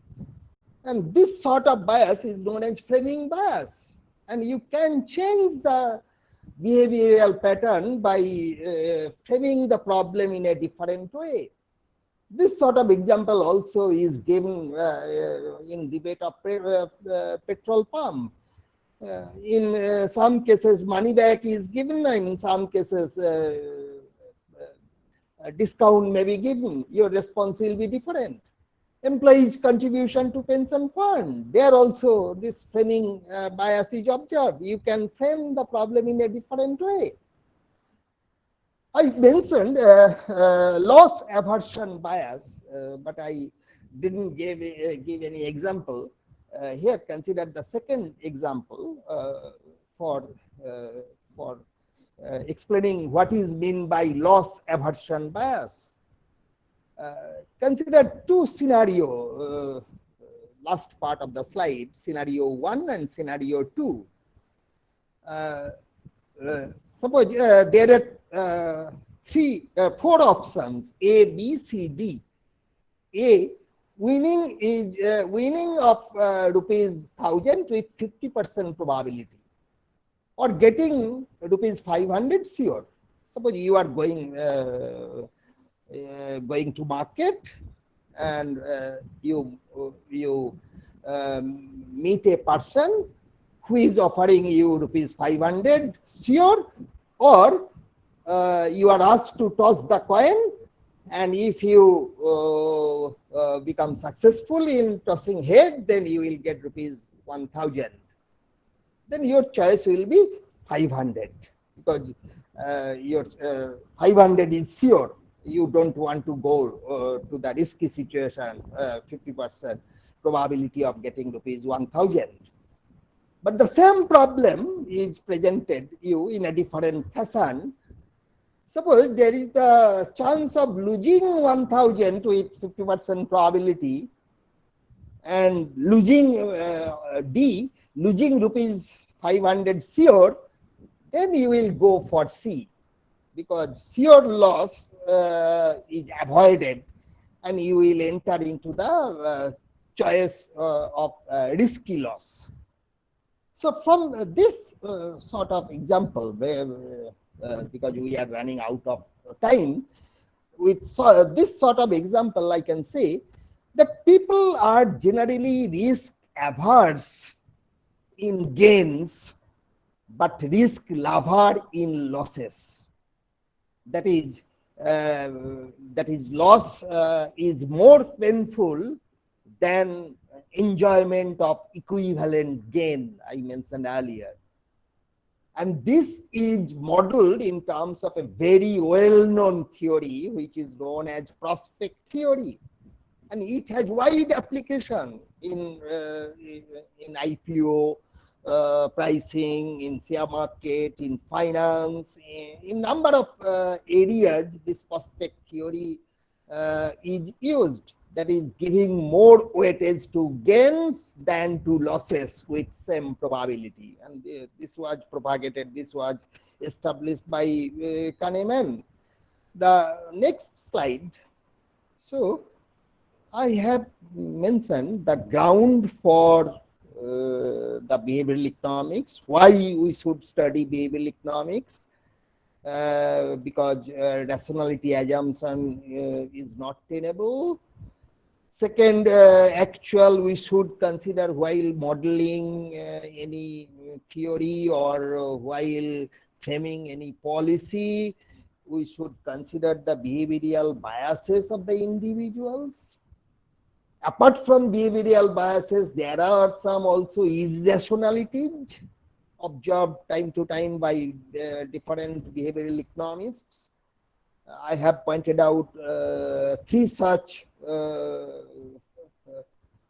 irrationalities. First one by Dan Erdely in his book Predictably Irrational. He pointed out this one, that is we give less price what we want to possess, and we want to charge high price for what we want to dispose of. That means you have one flat, you want to sell that, always you will fix price above market, that is above market value is charged. But if you want to purchase the flat, then your offer price will be less than the market price. This is some sort of irrationality. Similar irrationality, another type of irrationality is observed by Descartes. That is for smaller items, generally spending money for smaller items, by spending money we generally become satisfied. But for complex item, that is costly item, if you purchase costly item, you will not be satisfied. After purchasing the article, your satisfaction level will not be much. Similarly, if you want to put ranking for some products, you may rank the products haphazardly as A is good, B is bad, C in this way satisfactory, excellent. But when you are asked to put reasons behind your ranking pattern will be different. So these are some sort of irrationality. We are also influenced by others, as I pointed out earlier, that is hard behavior. And influences, that is advertisement, politicians, corporations, they may influence the people. And under the influence of the advertisement, we often take soft drinks, though we know that soft drink is harmful for the health. Similarly, instead of disseminating proper information, sound information, politicians often use the greed, inculcate the greed attitude, emotions of the people to secure vote, or may disseminate the sense of fear that for getting vote. So the influences may have also bearing on the behavior of the human being. So these are the things, these are the biases or irregularities. Now come to what are the alternatives? What is alternative to rationality?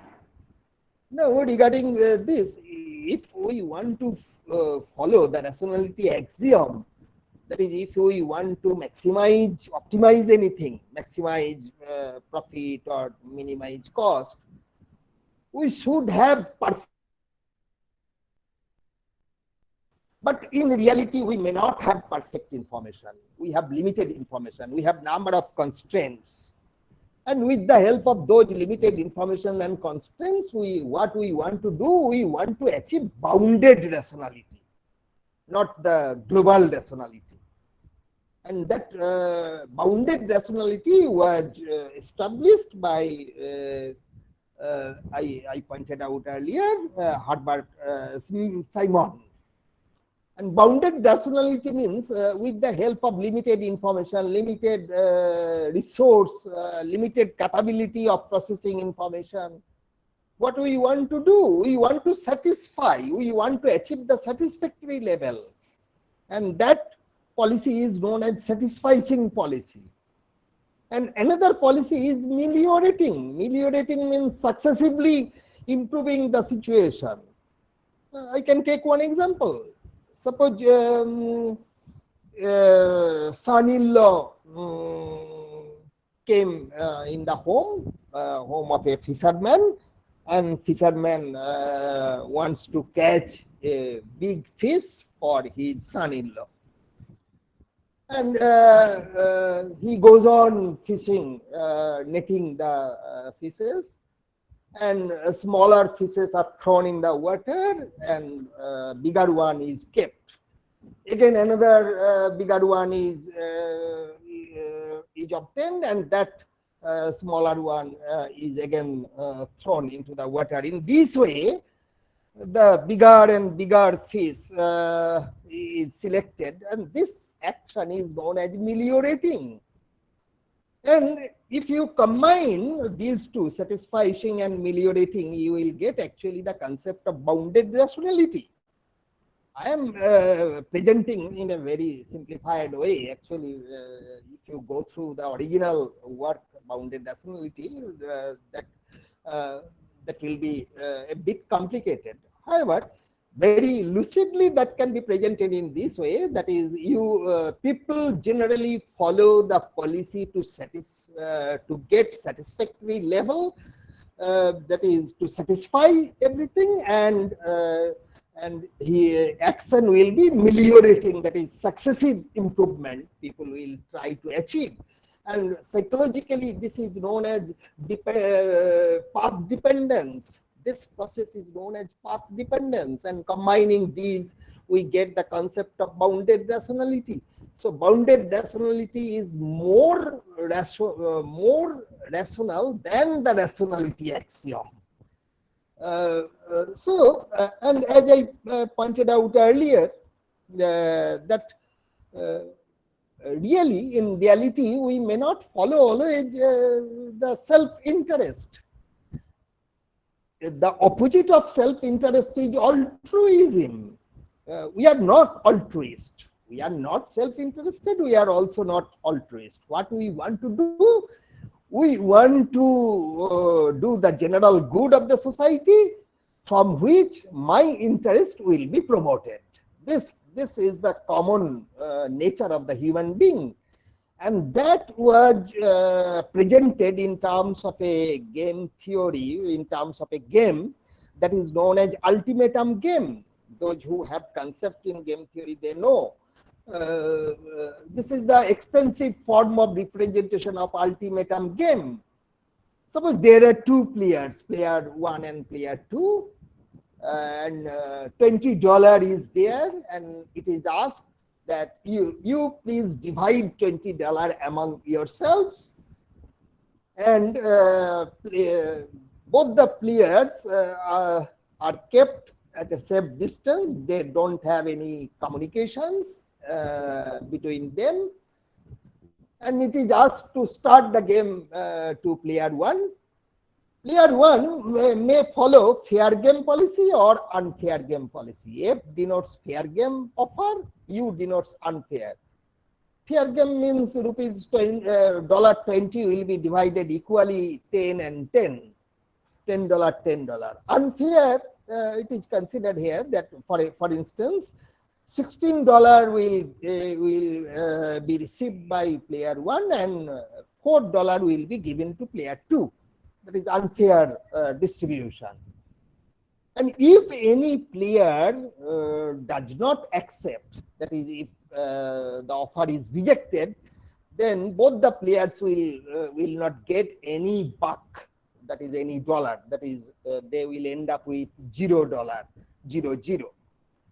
So ultimately, if fair game is followed and player 2 accept that, then 10-10 will be the payoff.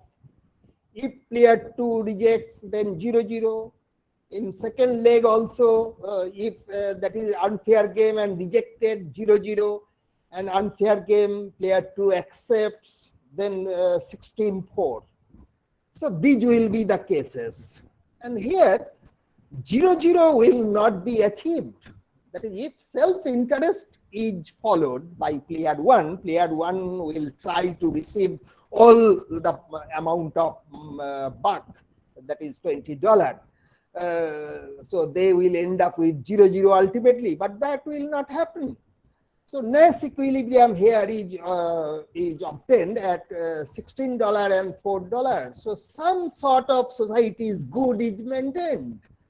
In terms of this simple game example, that is example of Ultimatum Game, I can establish that people are not guided solely by self-interest, also not the altruist. Some sort of common good is made by the people. Now, coming to the other next slide, that is alternative to rationality number 4. How there is, I would like to say in this way, there is irrationality, there is biases, and how those irrationalities and biases can be corrected. No legal enforcement must be there. There should not be any policing. Instead of policing or putting restriction, correction can be made. And behavioral economists describe for that sort of correction, and that is known as nudge theory. And we get the concept of nudge. And it has applicability and implication. And in our economic survey also, a chapter has been devoted to explain this concept. And I think yes, we can correct the biases in human behavior, and then we can take the effective policy for correcting the thing. And nudge concept was actually came from an interesting observation.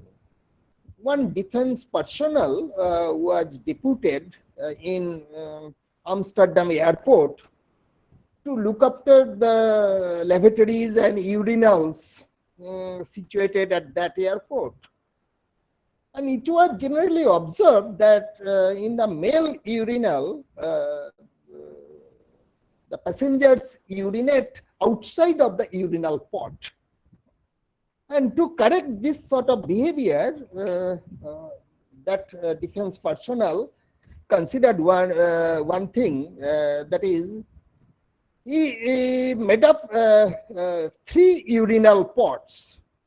In one urinal pot, a butterfly was embedded.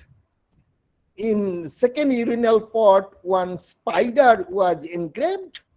And in third urinal pot, one housefly is painted, is engraved.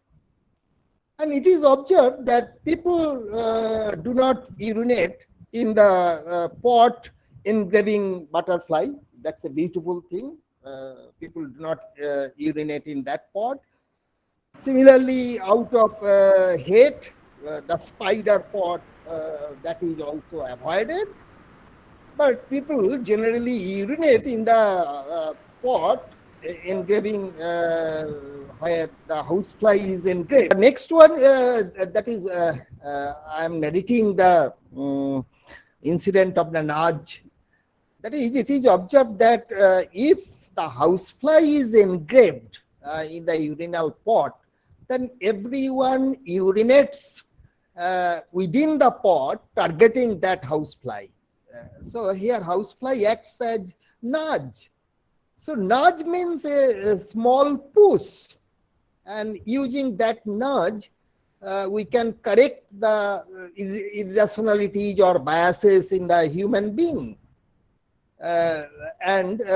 So there must be, nothing can be optimized. We shall come nearer to reality, and we want to satisfy the things, and using nudge we can correct the irregularities or irrationalities in the human behavior.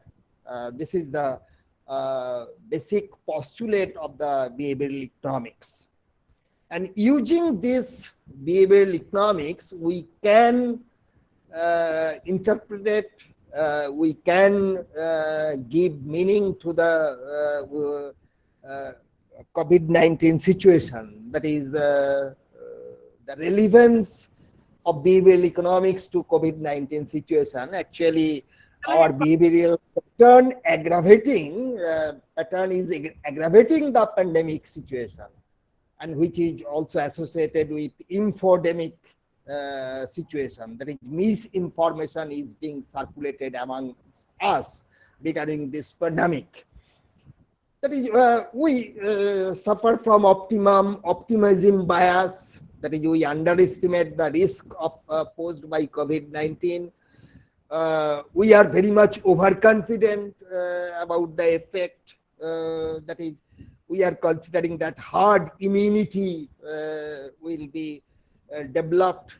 This was also the thinking of Britain Prime Minister, that is, immunity will grow. Status quo bias, that is,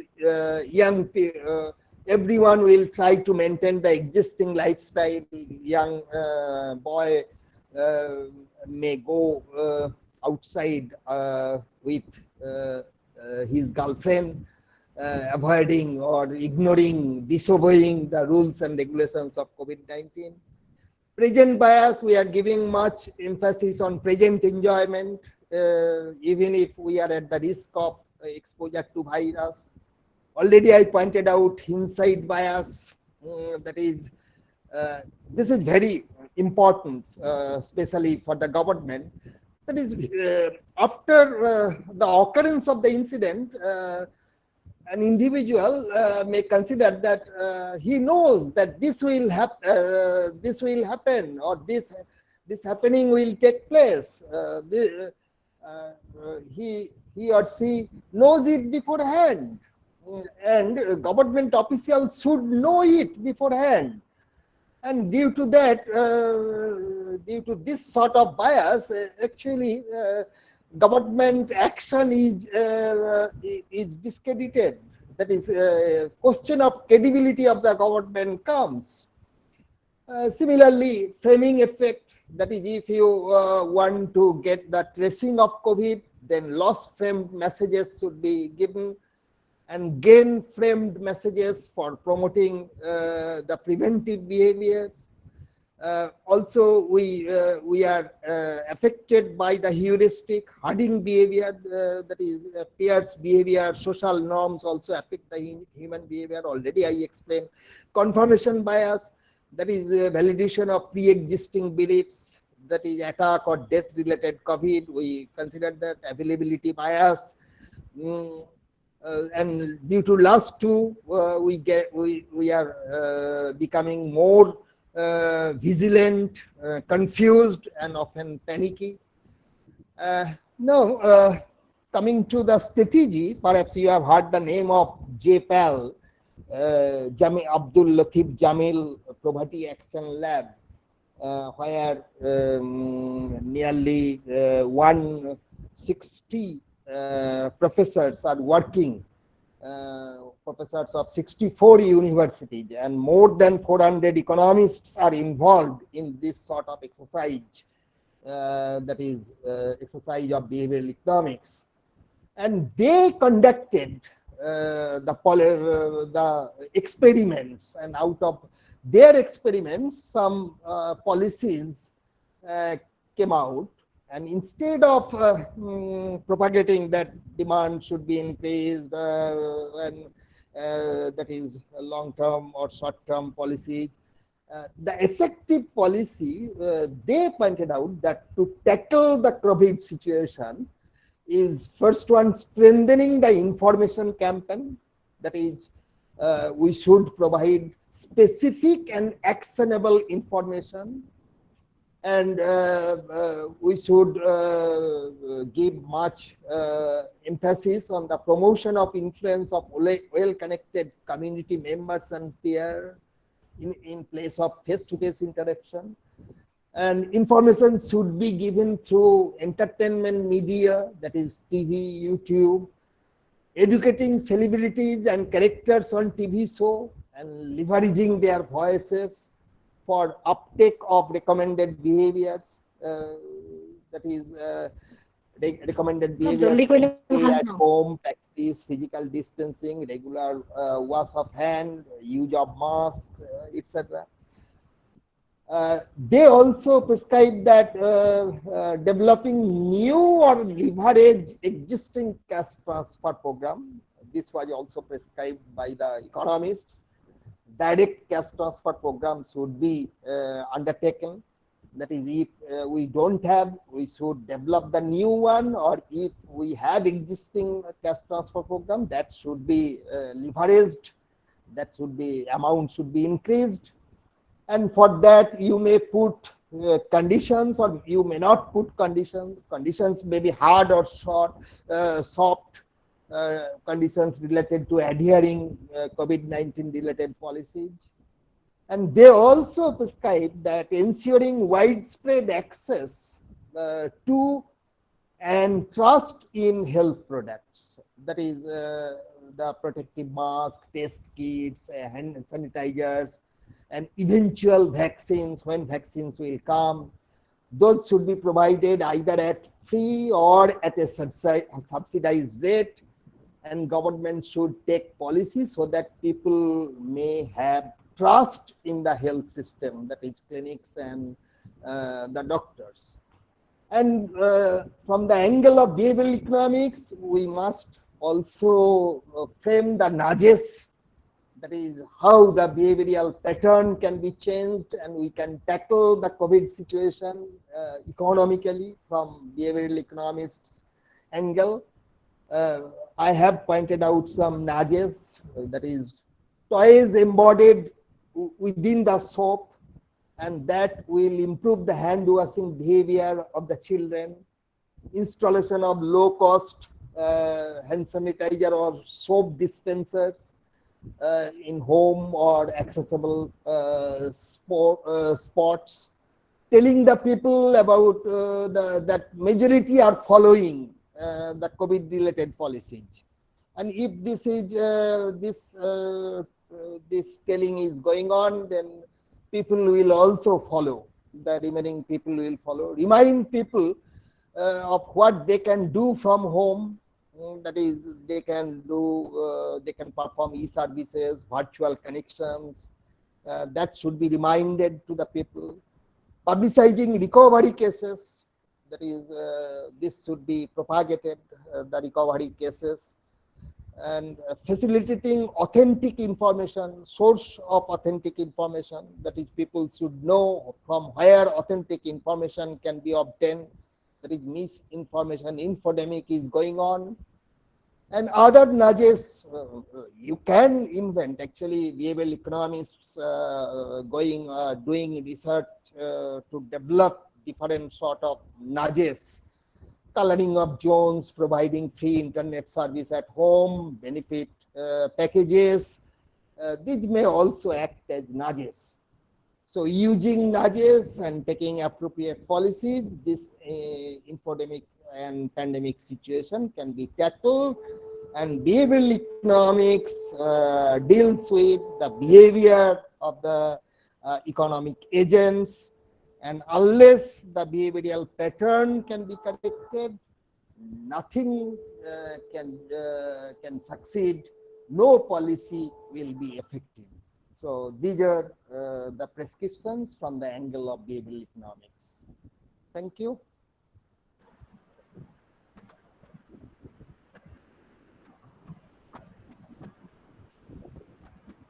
Thank you, Professor Arup Chattopadhyay, sir, for a very informative and insightful lecture. This is an unique topic you have chosen for our webinar. We were enriched a lot from your discussion. Without waiting any further, let's enter into the interactive session. The question answer session will be conducted by Dr. Soma Saha. Over to Dr. Soma Saha. Soma, please.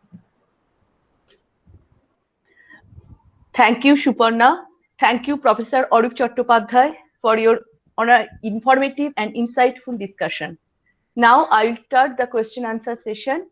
There are several queries. However, due to paucity of time, we are not able to take all the questions. We will put forward a selected few questions, 2 or 3 questions for discussion. The first question is there any ways to get any hope to people through behavioral economics in this pandemic? Yes, I pointed out that we should take up the policy which will be accepted by the human being. And for that, experiments are to be made. And actually, experiments are going on. I pointed out one such experiment. Experiment is done by JPAL, Jamil Poverty Action Lab. As for those experiments, some prescriptions I have pointed out, that is effective communications, that is informative, strengthening information campaign, cash transfer, and building up the trust in the health services, health products and services, and also access, e.g. access. We will be able to tackle this pandemic situation, and I am sure that we earlier tackled number of pandemic situations like Spanish flu, plagues. Also, this situation we will be able to overcome this situation through our joint effort. Thank you. Next. Thank you, sir. Next question is, due to poor medical and health infrastructure, many patients died and government spent very less portion on medical facilities out of GDP. Do you think that this attitude or mindset will be changed? Will the government focus in building medical and health infrastructure? You are very much correct. You are very much correct. Actually, if you consider the conventional economics, already you attended 3 earlier lectures. And with the help of conventional economic thinking, what we observe at present, huge unemployment, huge inequality. That is, inequality is going on day by day over the countries and within country.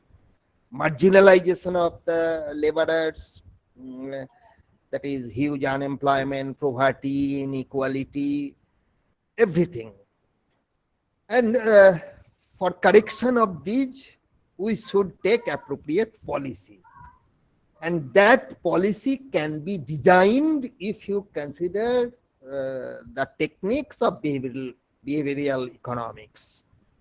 And with the help of behavioral economics, you can correct the people. Globally, you cannot correct. You can take a community and you can frame a policy, and with the help of that policy, community, a particular community will be benefited. So small efforts are to be undertaken to correct the things. And one thing is happening, if you take, you are getting the flavor of the Marxism. That is, all the countries are adopting the policies which are nearer to Marxian prescriptions. And you will observe that those countries are very much successful in tackling this COVID situation, who are spending much in health services. That is, government spending much in health services. In those countries, this COVID situation is being successfully tackled. And the problem is, you may generate demand, but if you consider, if you go through the literature of post-COVID new normal situation, people will not be spendthrift as is inculcated by the proponents of capitalism. That is, you should purchase more and more. That is, consumerism is propagated. But COVID situation, with the help of this COVID situation, we have been educated that we should spend, we should not, being the common person, we should not spend much. We should build up the security, that is, we should keep money, and that money will be spent for rainy days. So our in the present situation, that is, only the demand generating policy will not be effective, because there is the huge play of crony capitalism. That is, nexus between the bureaucrats and politicians and capitalists. In that way, things are being aggravated. And out of this pandemic situation, private capital is squeezing, is acquiring much profit, more and more profit out of the pocket of the common human being. You observe the huge medical bill, huge price of the sanitizers, masks, and prices of the drugs. So in this present situation, every country is following the policy. That is, government spending is necessary, and government spending in health services is necessary. And if we do not do that, this sort of pandemic situation cannot be tackled. You are right one. Thank you. Thank you, sir. The third question, and it is the last question: how mental bias affects economic growth?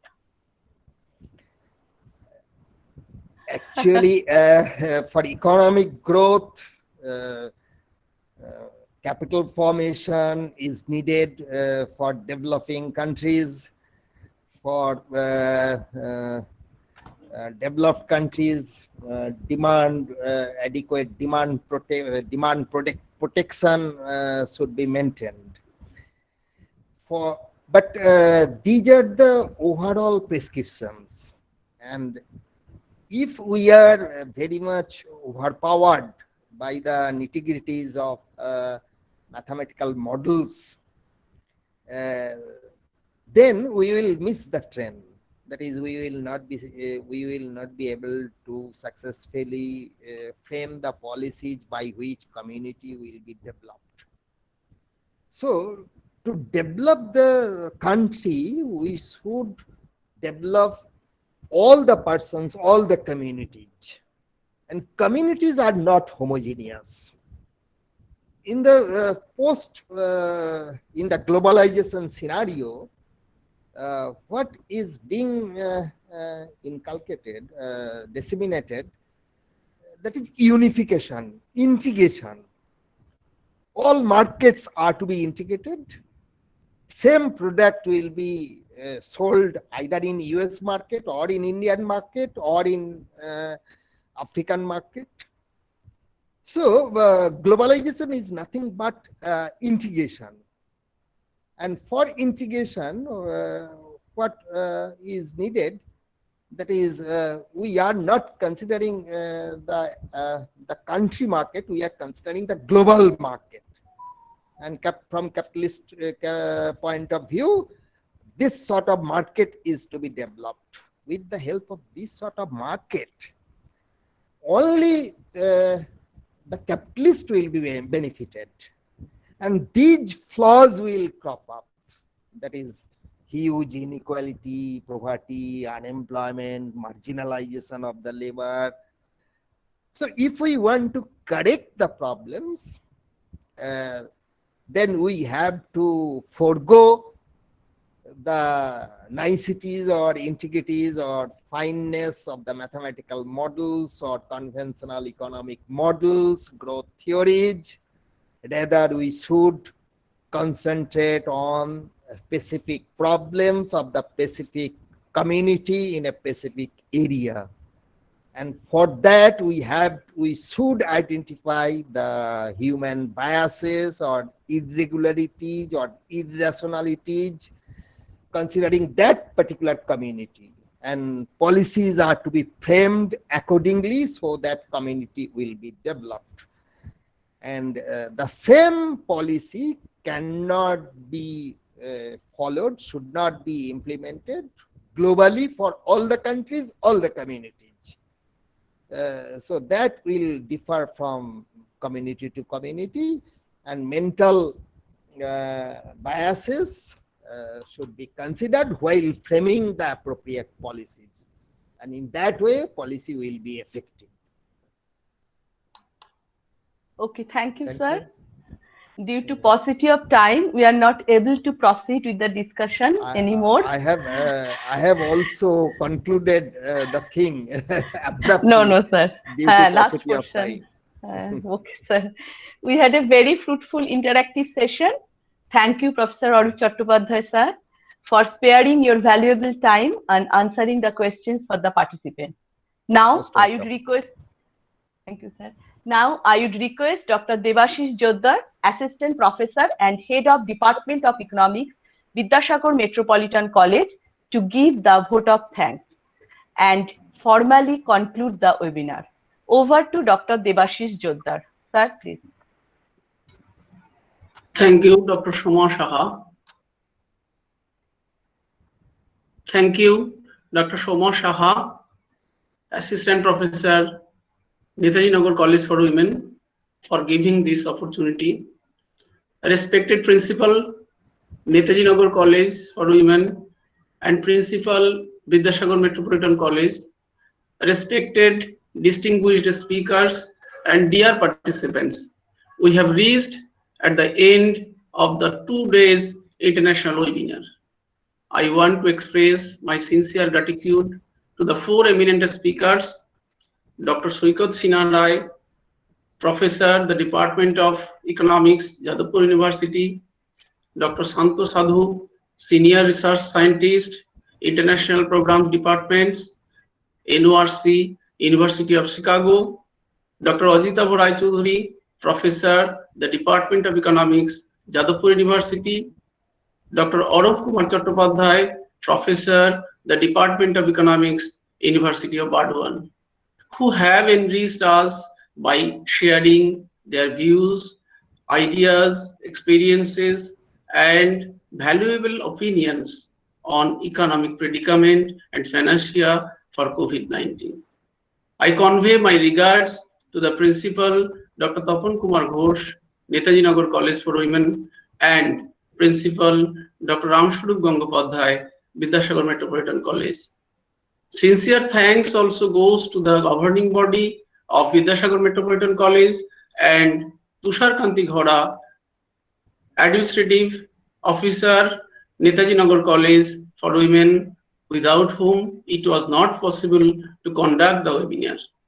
I feel extremely overwhelmed with joining the hands of the faculties of the Department of Economics, Netaji Nagar College for Women, Dr. Vipul De and Dr. Shoma Saha, and the senior faculty of my department from Vidyasagar Metropolitan College, Dr. Suparna Nandi, in order to arrange this type of webinar. The technical support team, especially